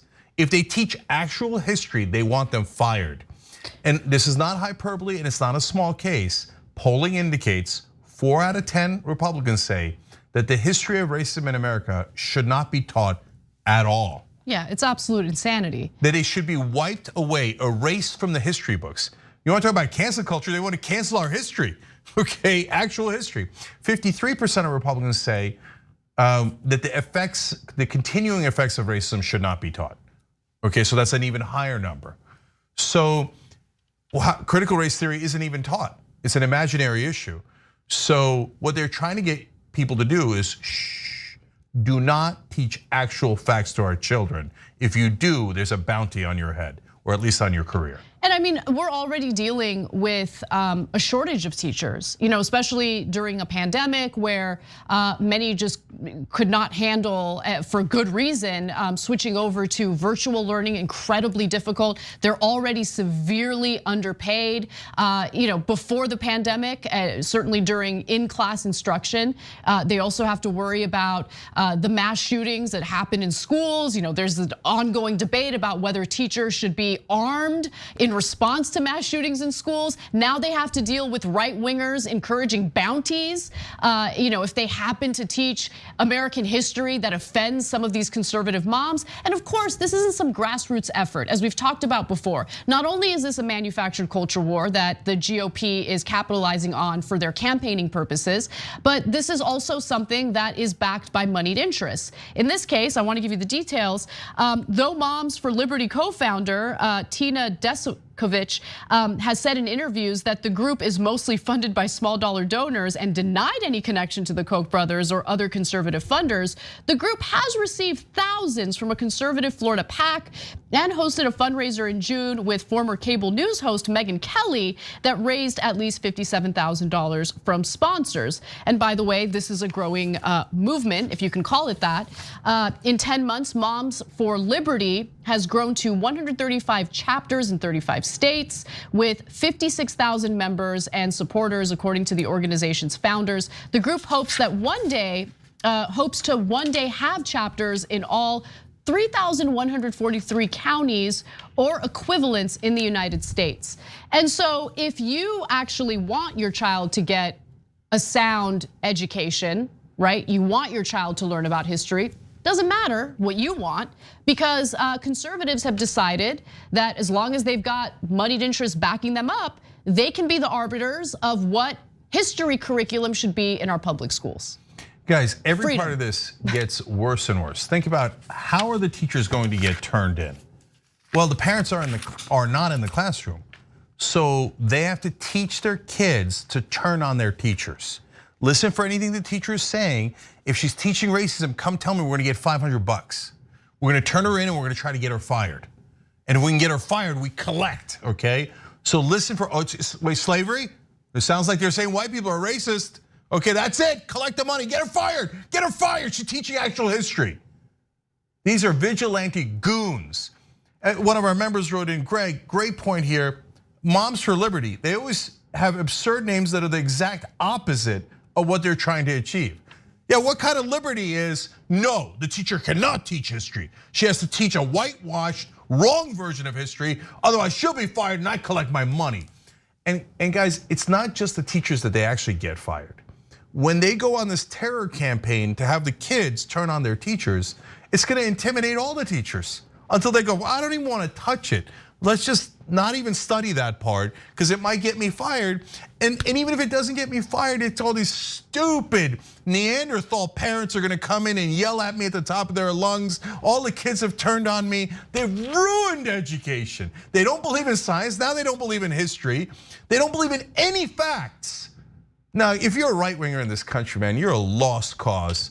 Sitting there going, oh no, man, facts suck. We shouldn't teach facts. We should teach propaganda. Racism never happened here. I don't know what you're talking about. I don't know what you're talking about. Racism here now? Oh, no way. The effects of history, no, shh, don't teach it, don't teach it. Goons. And meanwhile, now on the politics side of it, Republicans take an issue that doesn't even exist. It's imaginary. No one is teaching critical race theory at this grade schools, right? And they won in Virginia on an issue that doesn't even exist. Meanwhile, Democrats have all the issues on their side according to the polling, and they just can't figure out a way to win. What are they gonna do about the internet? First of all, they're making American history, just learning about it, very taboo. And so, you know what happens to like a human psychology once they're told that something is taboo. And then also, I mean, look, they're apparently succeeding in getting regular American history censored in our public school system, but they can't censor the internet. I mean, I'm sure they'll try. I'm sure they'll try, but remember it during Trump, they took away net neutrality rules. Right. Now, one of the good things you should give Biden credit for, and this doesn't happen very often at all, but he did bring net neutrality back. So thank God for that. Okay, credit where credit is due. But Republicans, yeah, they try to kill the internet, because why? They put a lot of lies on the internet, and that's worked out great for them. But you also could get the truth on the internet. So they're like, whoa, whoa, whoa, whoa, whoa, whoa, whoa. Let our corporate guys, goons, handle the internet so we can limit that too. They're gonna come for that, but they gotta be careful with that because it's so useful to them in spreading lies that it's a little bit lower priority. Last thing on this, the teachers union had a great quote, and I wanna tell you. They said they basically declared a war on teachers.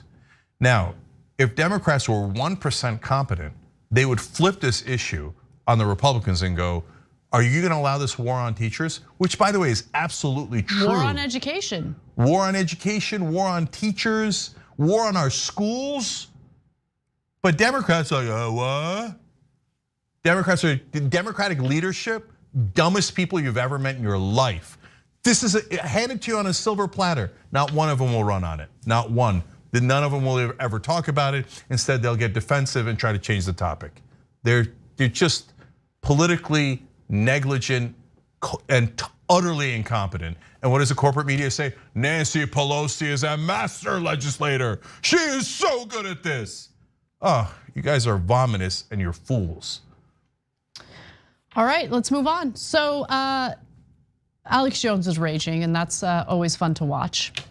Alex Jones is now raging over the fact that he was found guilty in the defamation lawsuit brought against him by the families of Sandy Hook victims. This was the Sandy Hook shooting that killed children, of course, and in response to that, Alex Jones referred to it as a false flag operation. Now, there were 4 different defamation lawsuits against him. He was found guilty in one of them, and that ruling has now served as the default ruling in the other 3 cases. So he has been found guilty of defamation. The judge, by the way, in the first lawsuit had provided multiple opportunities for him to comply with court orders to turn over evidence in the discovery process. He ignored it, was really hard to deal with. And despite the numerous opportunities that he was given to comply, he refused to do it, and the judge found him guilty. Now, with that said, I do want to go to the first video of Alex Jones responding to this ruling, and we'll unpack it right after. Let's watch. It's all a fraud, ladies and gentlemen.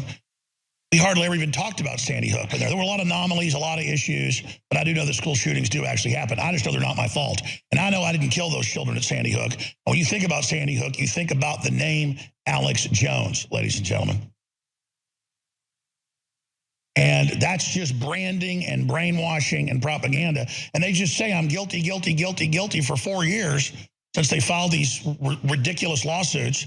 And they write articles saying I'm guilty. And then the judges just go ahead and say, you're not going to get a jury trial. You're defaulted. Now a jury will decide how guilty you are. And folks, they're going to double default. You understand that? They're going to double default. I told the lawyers this years ago. They're going to double default and not even let me be at the trial to decide how guilty I am. This is a joke. It's beyond a kangaroo trial. It's beyond a show trial. It's all. First of all, no one has accused Alex Jones of being a shooter in the Sandy Hook mass shooting. I don't know why he brought that up. He is accused specifically of defaming the victims' families. The family that comes to mind is the Posner family. They had to move 7 different times because the disinformation and conspiracy theories that Alex Jones was sharing with his audience convinced them that it was absolutely a false flag operation, and they started harassing the Posner family. They lost a child in that shooting. It's an absolutely tragic story, and they, again, had to move 7 different times because they feared for their lives. Yeah, so the reason he does it is misdirection, and it's a way of disrespecting your audience. He's saying, I don't think my audience is that bright. They're not gonna be able to follow along on the real issues. So he does 2 different misdirections here. He says, they're blaming Sandy Hook on me and I didn't kill the kids. No one said that ever, as Anna pointed out. No, what they're blaming you for is lying about that shooting in the first place and saying that it was crisis actors, it didn't happen, and blaming the parents and saying the parents were lying, including about one of them seeing their kid with a bullet hole in their head. I mean, it's the lies he said about that are disgusting. So the parents are suing civilly about those things that Alex Jones said. No one in their lawsuit said Alex Jones killed the kids. That'd be nuts. That would be a weirdo conspiracy theory. That would be what Alex Jones does. But there's also a second misdirection. He says, oh, they're trying to punish me for my free speech and take away my free speech. No, the court said you have to comply with our orders. We're in the middle of a lawsuit here. You have to turn over this evidence, right? Exhibits and different documents, etc. And he said, no, I don't believe in the rule of law. I'm not gonna listen to an American judge. I don't believe in I guess he doesn't believe in the justice system. He doesn't believe in America at all. And he said, no, I'm not gonna follow your laws. Well, if you don't follow the laws, you lose. That's what happens. So, and so he's trying to misdirect you into thinking the judge ruled that he's not allowed to speak. No, the judge ruled that he was not complying with any court orders and was left with absolutely no choice, because you cannot continue the case if one side says, I'm not participating. And in extreme cases like that where they don't participate at all, the judge is forced to say the other side wins. And that's exactly what happened here. And the jury's gonna decide the damages. So understand how Alex Jones is lying to you. Right, in fact, I mean, you could argue that the judge was encouraging speech from Alex Jones. Yes. Right, here's your opportunity to defend yourself in these lawsuits. This is the discovery process. You're supposed to turn over these documents and what's being requested of you. He didn't comply, despite being given multiple opportunities to do so. So no, you're being encouraged to speak more, but okay. Yeah, and he says, look, it's not that the mainstream media doesn't do branding and brainwashing, they do, right? But in this case, why is his name brought up with Sandy Hook all the time? The media never says he shot anyone. The media says he did outrageous, atrocious lies about Sandy Hook. And that's true, he did. Now, because he's in the middle of those lawsuits, he's like, oh, well, I mean, I know there's school shootings. That's not what you were saying before. You were saying they were crisis actors, right? And in court, he admitted, oh, what I do is a clown show, and no sane person would believe me. And so now he's embarrassed by those admissions. Maybe that's why he didn't want to participate in the case any longer, because then he'd have to go on the stand, he'd have to get deposed, and he would have to say on tape. He'd have to speak more on the stand, right? That would be his right that's right. But funny how that seems to be the opposite of what he's saying on air as well. But he would have to say on tape that you guys could all see with your own eyes, yeah, I'm a fraud. I lie to my audience to try to get more views and more money and to sell them brain shakes. So that's how so of course I didn't mean it. Only lunatics would believe me. And he didn't want to say that, and he lost the cases. So it is what it is. And I think the real question is, how much are they going to get from him?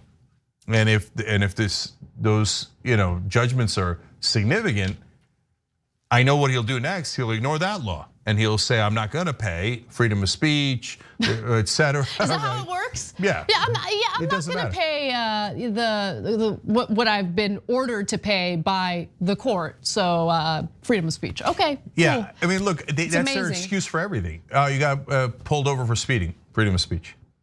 I'm not gonna pay the traffic ticket because freedom of speech.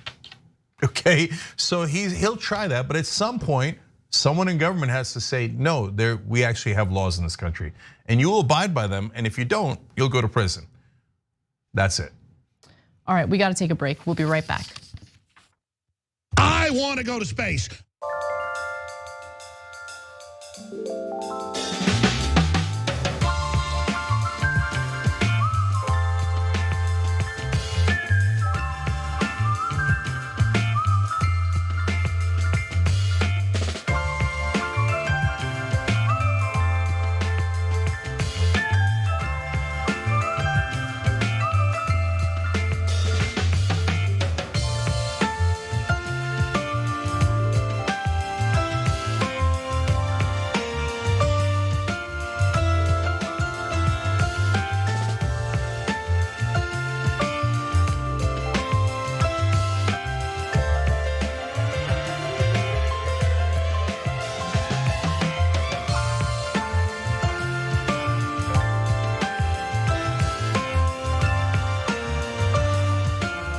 let's go to Twitch.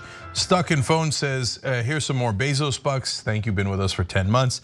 Kenny from Philly says, TYT and then a arm, hashtag Dragon Squad, and been with us for 17 months. Thank you, Kenny, appreciate it. Chris Dredd said, it's been 13 months on Twitch, 13 years as a viewer. Wow, Chris. When I started watching at 16, I was brainwashed and far right. Now I'm far left. It's been an honor to grow up with you guys and become a progressively better person. I love you all like family. Chris, that is wonderful to hear. 13 years, wow. And I love that you were open-minded at the age of 16 and we got you out of that hole that is the far right, filled with lies and vitriol. TK the Dragon said, absolutely love you all, my TYT fam. Thank you for all, for the hard yet extremely important work you all do to keep people informed. You guys are all wonderful for saying that. By Hog Stunk says, Cenk, I love you, but you'll have to do more to convince me that Democrats' failures are due to weakness and incompetence and not that they are bought out and doing what they're paid to do. No, I agree with you guys. The donor money and the donor influence is the cause. The weakness and the incompetence is the effect. So, but thank you for clarifying that. Christina said, will forever love my TYT fam and gifted a sub. And Drink That OJ also gifted a sub. All of our communities, including the one on Twitch, are amazing. All right, let's go to Super Chat. Carlos Ruben Flores Sr. writes in, war on knowledge is a complete embarrassment to our institutions. Fostering our next generation is imperative to have a positive impact in the world. Look, education saved my family's life, and we went from olive farmers to setting up businesses. And of course, Republicans hate education because you might learn facts.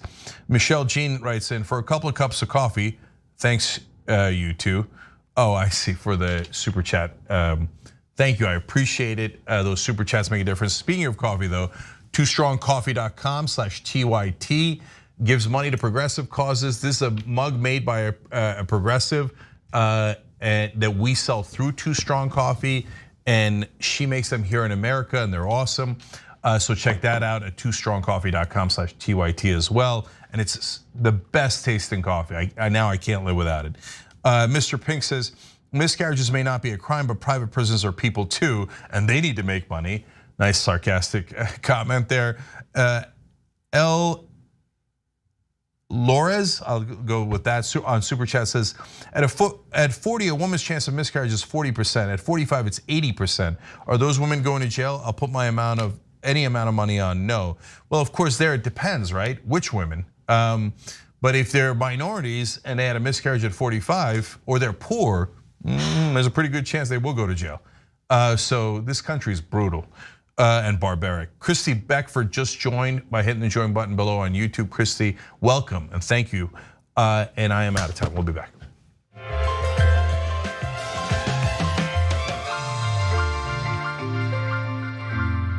I want to go to space.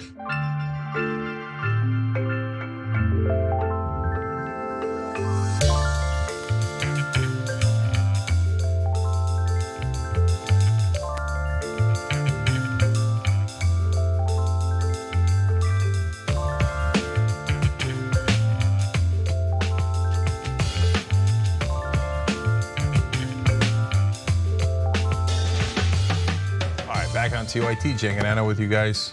News. Unfortunately, there are more coronavirus-related deaths. At this point, more than 750,000 Americans have died from the pandemic, and we're still hearing cases where people are unvaccinated and still think that ivermectin is the solution.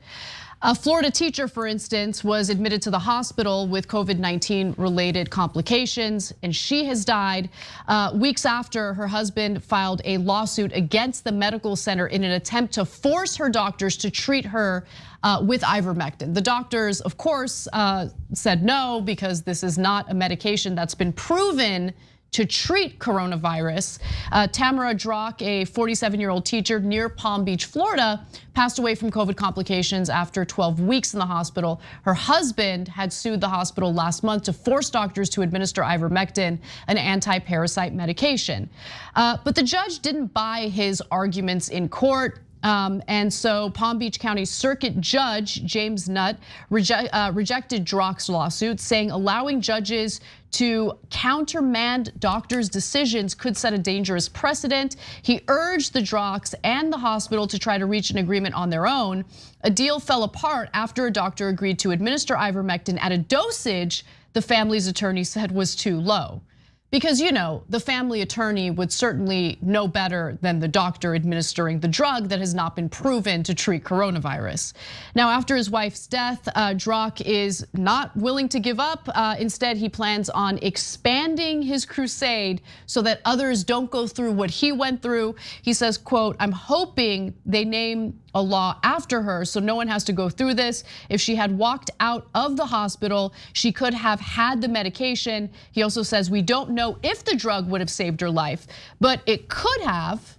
He argues it could have. No, couldn't have. No, exactly. Maybe it wouldn't have done anything, but we're pursuing the case strictly from a legal perspective. Every person in Florida has a constitutional right to choose what is done with their own body. Be careful, right wing, if you want to agree with that, because then women would have a right to do whatever they want with their body. And I know that that's like your nightmare. That's always the carve out though. Yeah. That's always the carve out. Yeah, you can do anything you want with your body, unless you're a woman, and if you get pregnant, then we own your body and we can do whatever we want to it. Anyways, now in this case, you can say, well, all right, Cenk, then flip it. I like to say we should always look at it, what if the shoe was on the other foot? Why can't they take whatever they want? Well, it's when you're in a hospital, the doctors have a certain responsibility to give you treatment that is effective. So just fill in the blank with other medicine and you'll begin to get a sense of how absurd it is. What if they were insisting, no, it's gotta be Metamucil. You've gotta give her Metamucil to treat her coronavirus. Well, the doctors would say, well, that's got nothing to do with anything. No, that we're not gonna give her that, right?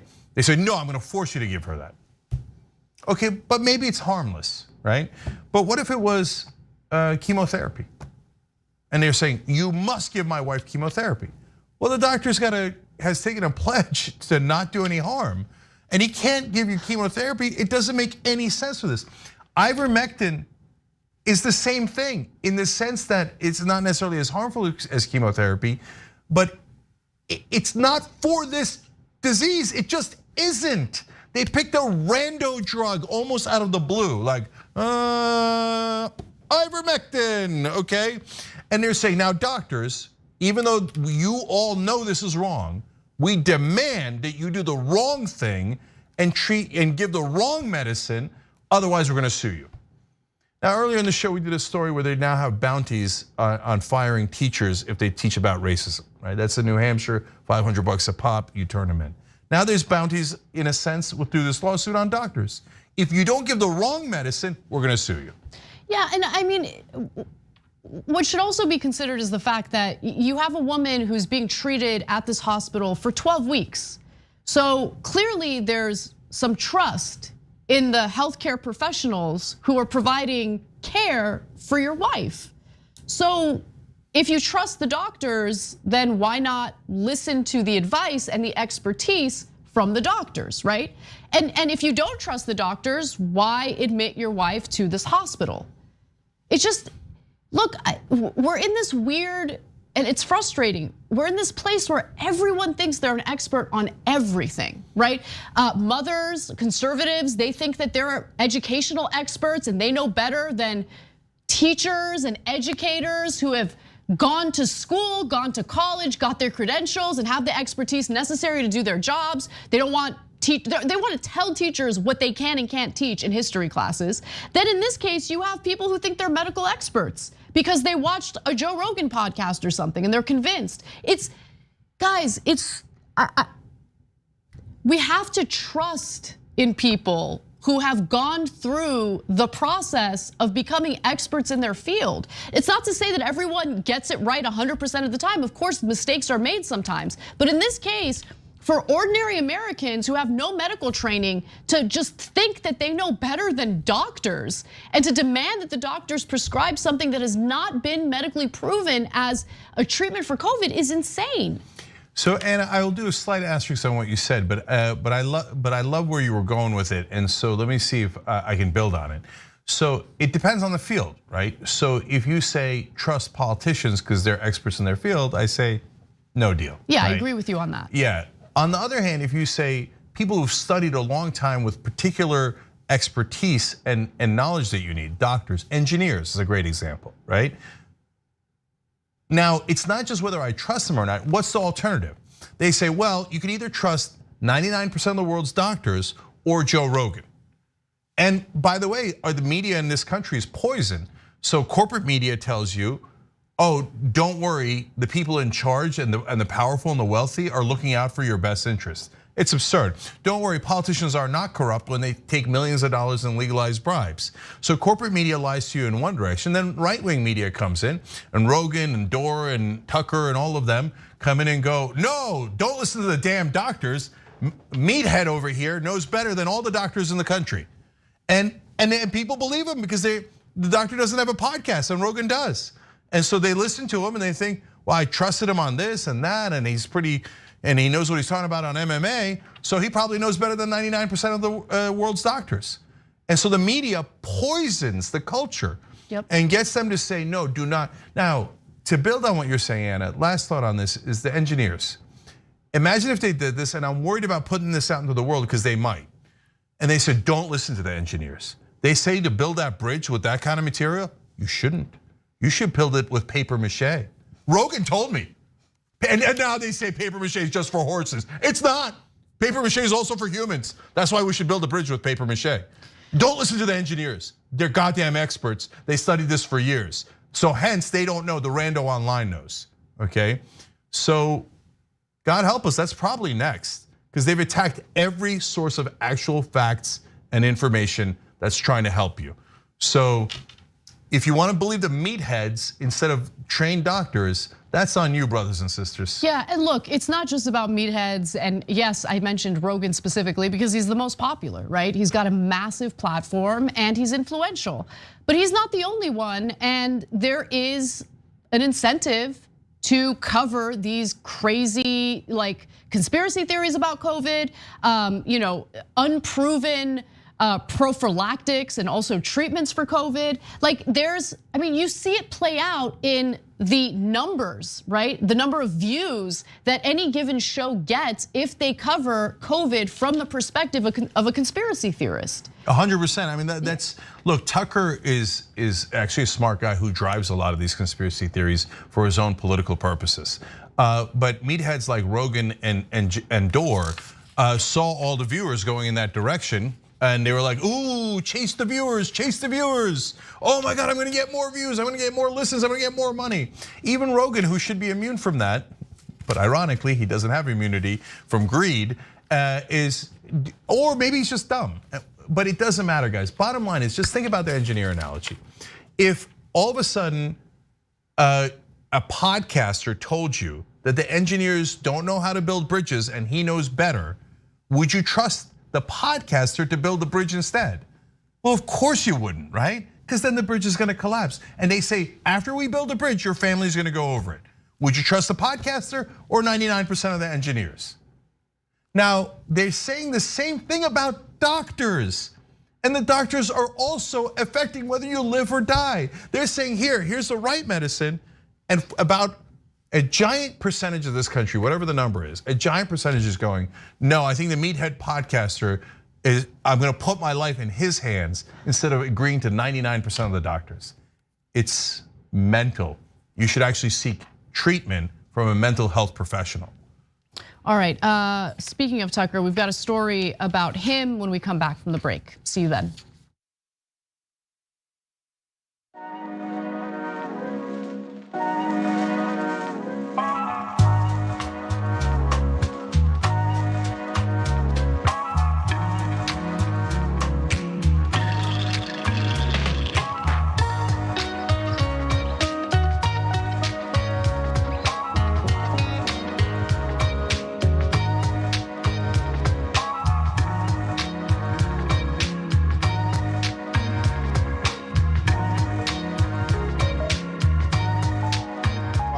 Programming note, we got bonus episode for the members next, tyt.com/join, join button below on YouTube. And don't forget on Twitch, if you have Amazon Prime, you can actually get it for free, tyt.com/prime to figure out how to do that. And look, guys, we're trying to build something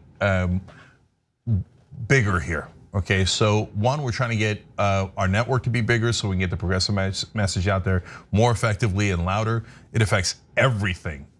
So if the right-wing nut jobs can convince people that all the world's doctors and all the world's scientists are wrong, if we're bigger, maybe we can convince them that they're right, that they should actually listen to facts and not idiots. Anyways, but on top of that, we want to try to drive positive change in the world. We're going to try to take those petitions and find a way to actually get them to be actionable, where legislators, whether they write laws or however else, actually puts that change into effect in your lives. You can help with that, go to tyt.com/change. And then after the bonus episode, we got Woznia. That's Woznia Lombre's show on Twitch for us. Woz is awesome, check it out, I guarantee you like it. Twitch.tv/TYT, so that's 8:30 p.m. Eastern tonight. Now, let me go to your comments in the member section. Mickey C. the Silver Dragon wrote in, quitting 2 weeks before Biden took over means nothing, referring to DeVos and Elaine Chao. After supporting every one of Trump's cries, lies, atrocities, hate speech, and calls to violence for 5 years, none of them have any claim to being on the correct side. They're just rats deserting the sinking ship. Yep. They thought it was sinking. I bet you DeVos regrets it.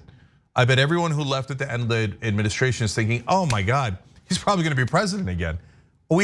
Even they didn't realize how pathetic Democratic leadership is. Nostra Science says you can't give voters something to vote for if you stand for nothing in particular. That's the Democratic Party. $15 minimum wage, intensely popular in the country, won't do it. Lower drug prices, paid family leave, all intensely popular. If all they did was lower drug prices, if that's the only thing they did, they'd probably win in 2024, and they'd probably win in 2022. But since they're corrupt, they won't do it. They'd rather be corrupt than be in power. They'd rather be corrupt than win. That's the Democratic Party. Kofefe 19 says, Alex Jones, I didn't kill those children at Sandy Hook, so you're admitting the children were killed at Sandy Hook. Already, by the way, that lawsuit accomplishes that mission. Right. Because until the lawsuit, Alex Jones was lying every single time that they didn't actually die and it was fake, right? Now, all of a sudden, he's like, I mean, the kids died, but I didn't kill them. Oh, all of a sudden, right? Tori writes in, many in the right wing have had the privilege to be ignorant without repercussions for so long that they're completely lost touch with reality, and their fantasy of absolute superiority and contempt for those lesser than themselves have become their collective delusion. Tori, that was brilliantly put. That is exactly right. Smartest audience in the world, love that. That's our members. Kelly Megson and Brian Sousa just became members. So you guys are awesome. Thank you for making that possible. And you really are bringing change into the world. We appreciate it. I'm out of time, we'll be back.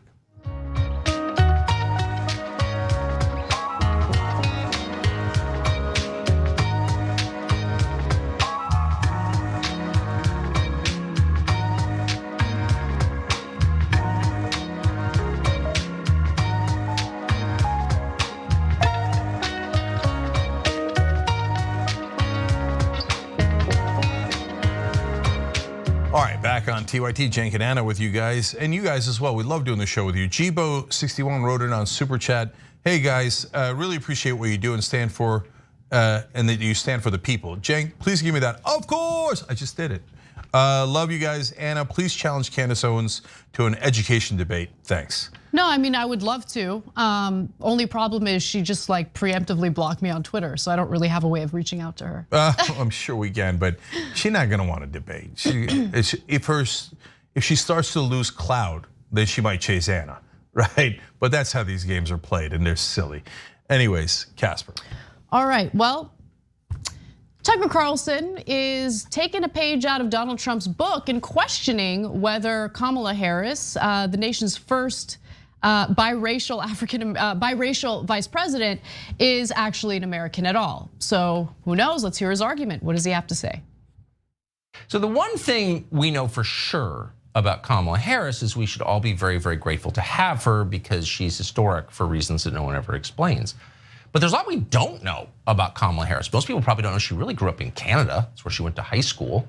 She's not from this country in that sense, or she's certainly also from Canada. Okay, didn't know that. Doesn't mean she's not gonna be a good vice president, but why haven't we heard that? I don't care. I mean, look, I know what he's trying to do here, right? But like, oh, we're supposed to celebrate because this is historic for reasons that no one's explained. He knows what he's doing. Come on. Yeah.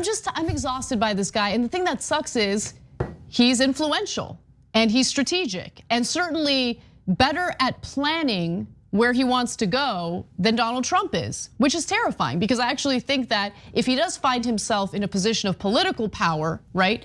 There are of course rumors that he might run for the White House sometime in the future. He would definitely be more destructive than Donald Trump because he actually has a strategic mind. Yeah, no, Trump and Tucker are the two most dangerous guys. The rest, I think, is easy, normal corporate Republicans. So, in terms of this issue that he just manufactured out of thin air, number one, she's historic. No one's ever explained. Okay, Tucker, she's the first woman to be vice president. So what you're saying is, I don't care. Who cares about women, right? She's the first African American, she's the first biracial to be vice president. So you can say that's not important to you, and I certainly wouldn't be surprised by that, but that's why she's historic. That role is, right? Now, funny enough, I also agree that doesn't mean it means something in terms of history, but it doesn't mean anything in terms of her performance. Right. So, okay, all those things are great, and I'm glad the country got to that point. But right now, what has she done? What's her policies? What has she fought for? I did a very long video yesterday about her. She's done nothing on policy. If he had critique of her on policy, that's perfectly fine. We have critique of her on policy, a lot, right? But he's going after her as non-American. Now you do that, they even on the left, they don't do it for white people, right? You could be a Democrat, and if you're white, nobody ever questioned where Bill Clinton was from. Nobody ever said, oh, he went to Oxford, huh? Because he was a Rhodes Scholar. So I guess he studied abroad. Is he really American? Because he's a good old white boy from Arkansas. So Tucker's mama and papa sent him to boarding school in Switzerland. So is he really Swiss? Well, Anna, that's where I was going. That's why I wanted to look up the name of the school that he went to. So Tucker's the heir to the Swanson fortune. He's been enormously wealthy his whole life, okay? But he's a real fighter against the elites. Yeah, and his great grandpapa was of Swiss origin. And he'd been sent to boarding schools for most of his life. I mean, look at the life that he led. Isn't boarding school where rich people send their kids because they don't want to deal with them? Yes, 100%. Okay. Cool. Okay. Now, look, some really want him to get a good education, etc. But anyways, but in this case, they sent him to Switzerland. So I was looking up the name of the school that he went to. It was Collège de la Monde.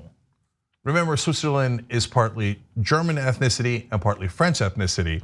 So he went to a French school in Switzerland. Mr. Populist here, questioning that Kamala Harris, because her mom had to move to Montreal for a job, went to high school, not in the beginning, but in high school and just high school in Canada. Meanwhile, he's over at a French school in Switzerland, at Collège de la Monde. Carlson, Carlson, okay, Carlson de Garçon, where are you? Oh, Garçon. Because Swanson, frozen dinners, okay, Carlson de Garçon, right? You're crazy. And he knows that. He lived his life. He knows he was at a fancy French boarding school in Europe. He says this stuff anyway, because you know why? He's like, my audience is never gonna find out. I'll just pretend they do it and nobody will ever find out I did it. Yeah, and no one is going to set the same standards for Tucker Carlson that he's setting for Kamala Harris. Let's just keep it real. Yeah, and part of that is because of the racism. He's a white guy. Yeah, no, totally, 100%. So anyway, he's not quite done with Kamala Harris yet. Actually, before we get to the next clip, I just want to note one other thing. Listen, the VP's role is mostly useless, okay? The VP is just there in case something happens to the president and that person, the VP, steps in, right? So sure, the Biden administration put immigration issues on Kamala Harris to deal with. And that is an impossible situation to deal with unilaterally, especially as a vice president who doesn't really have much power to begin with. No, let's be honest, they screwed her. They did. Here, take this toxic bag, dude, and tie it around your ankle. Good luck. Dude, So yesterday, Biden signed the bipartisan infrastructure bill into law. And Kamala Harris, of course, was there. And so she gave like this brief speech, like, applauding him and applauding all the progress that's been made. And you could just, like, the lack of charisma, the like complete apathy, you could see it. She's not very happy. She's not a very happy person right now. No.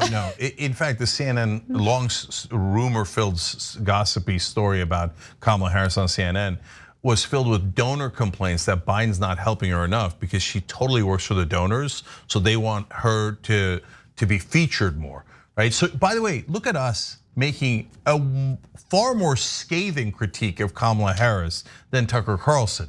But for his audience, he'd have to then say, oh yeah, they're corrupt, but that means Republicans, including Trump, are also corrupt for taking the donor money. So instead, she's black. That's his critique of Kamala Harris. And of course, what could be more relevant than talking about Kamala Harris's personal life and her dating history? He gets into that in this clip. By the way, how did someone who clearly is not liked by the people around her and clearly isn't very good at her job get so high up? Well, we know her first meaningful job in politics was given to her by her boyfriend at the time, who was married, Willie Brown, most powerful Democrat in California. But we know that Willie Brown is not the only powerful person she dated. And this is pretty interesting. We're not exactly sure what to make of it. But it turns out that Kamala Harris also dated the tabloid TV show host, Montel Williams, who was always doing shows about people's weird sex lives. We know that because of this video. Watch.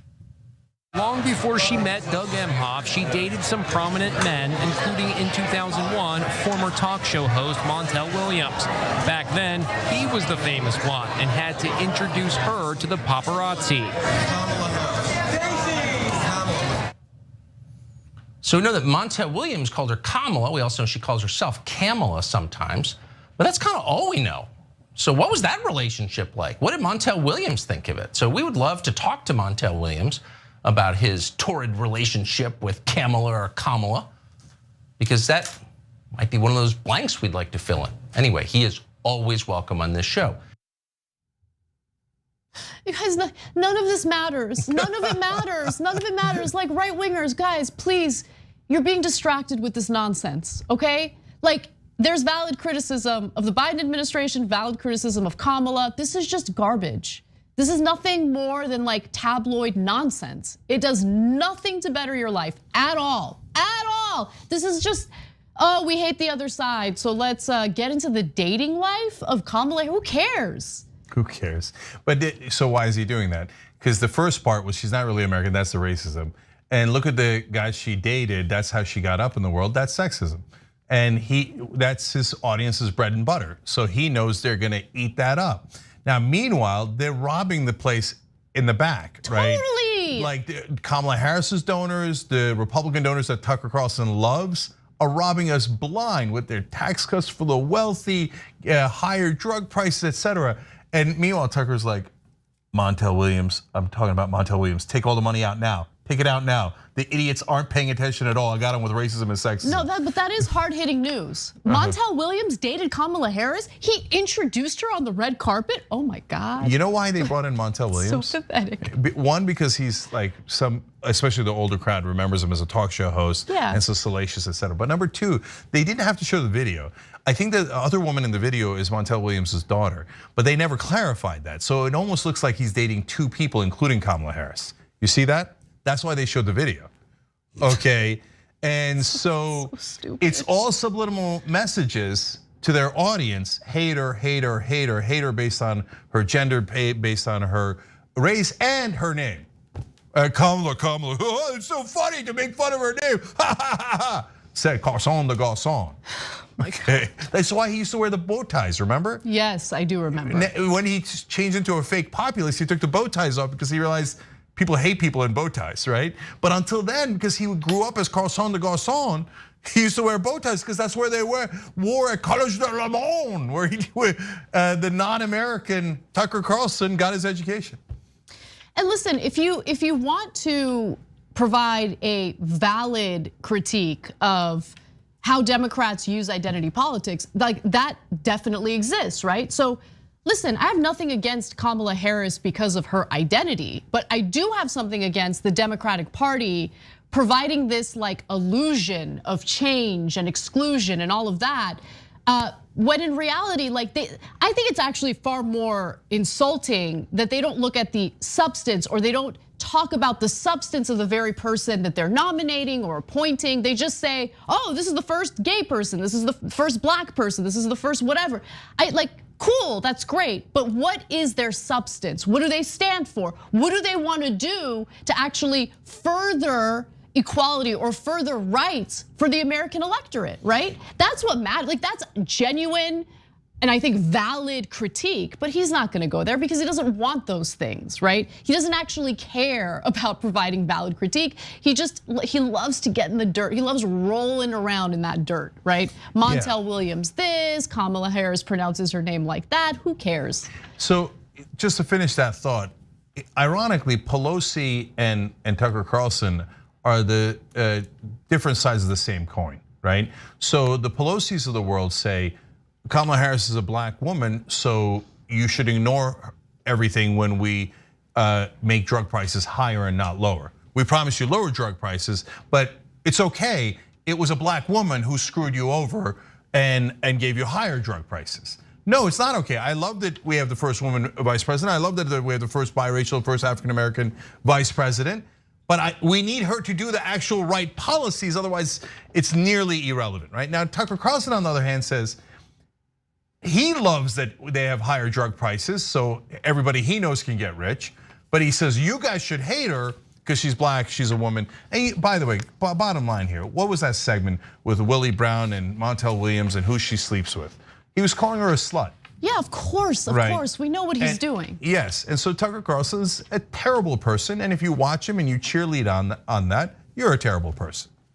But don't call him a terrible person to his face, because then he'll cry and cry while he's wearing his little lumberjack shirt. It's very, very sad.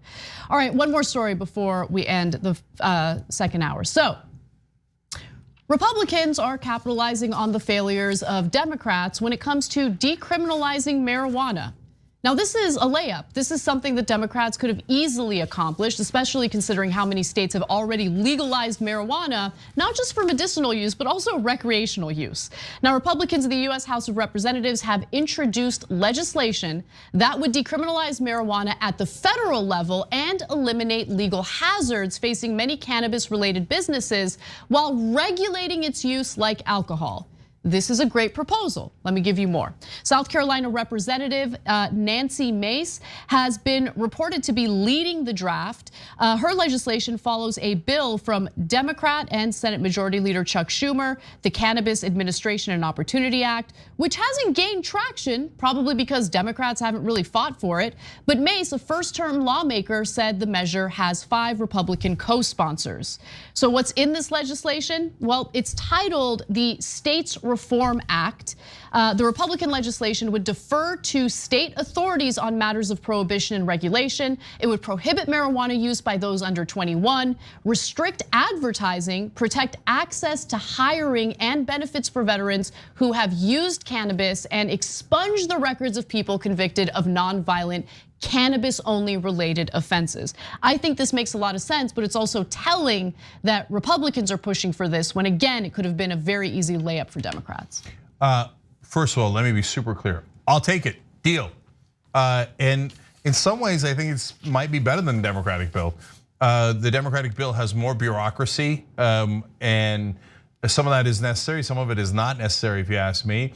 The excise tax on the Democratic bill is 25%, on the Republican bill it's 3%.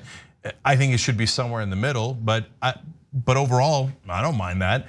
The FDA should regulate, that's in the Democratic bill. In this case, the Republicans say the Treasury's Alcohol and Tobacco Tax and Trade Bureau should regulate. You say tomato, I say tomato. I'll definitely take this deal. Yeah. And by the way, not only would I take the deal, I'll give credit to the Republicans who brought it to us. Why are we opposed to Republicans? Because we're on Team Democrat? No, we can't stand Democratic leadership. We're opposed to them because they do the wrong things 99% of the time. But in this case, these 5 Republicans are absolutely right. I'm super happy to support them on this particular provision. By the way, corporate media will then yell at us. Oh, did you know that her other positions are this, this, and this, and so you shouldn't support her on this legislation? No, I don't care what you say. I don't care how you smear them, and I don't care about the rest of their track record. I'll fight them on those issues. Right. On this issue, we agree. I'm gonna take yes for an answer.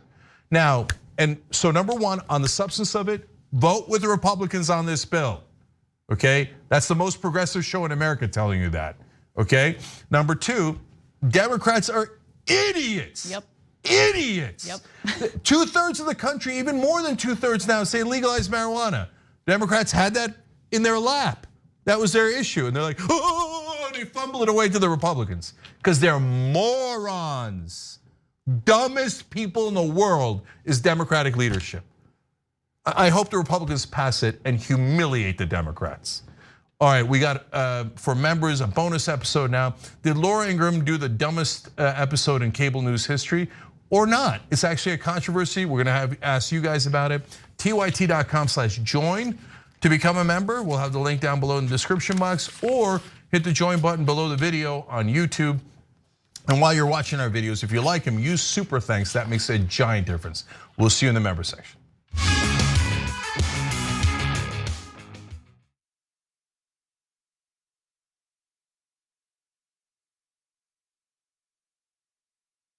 You know what the progressive movement needs? It needs a little energy, a little pizzazz, maybe a little caffeine. Oh, coffee. But what if it was too strong coffee? Yes, new twostrongcoffee.com/TYT. Look, this helps progressive causes. It's also organic and fair trade, so you've got peace of mind that it was done right, and it happens to taste great. So check it out right now at twostrongcoffee.com/TYT.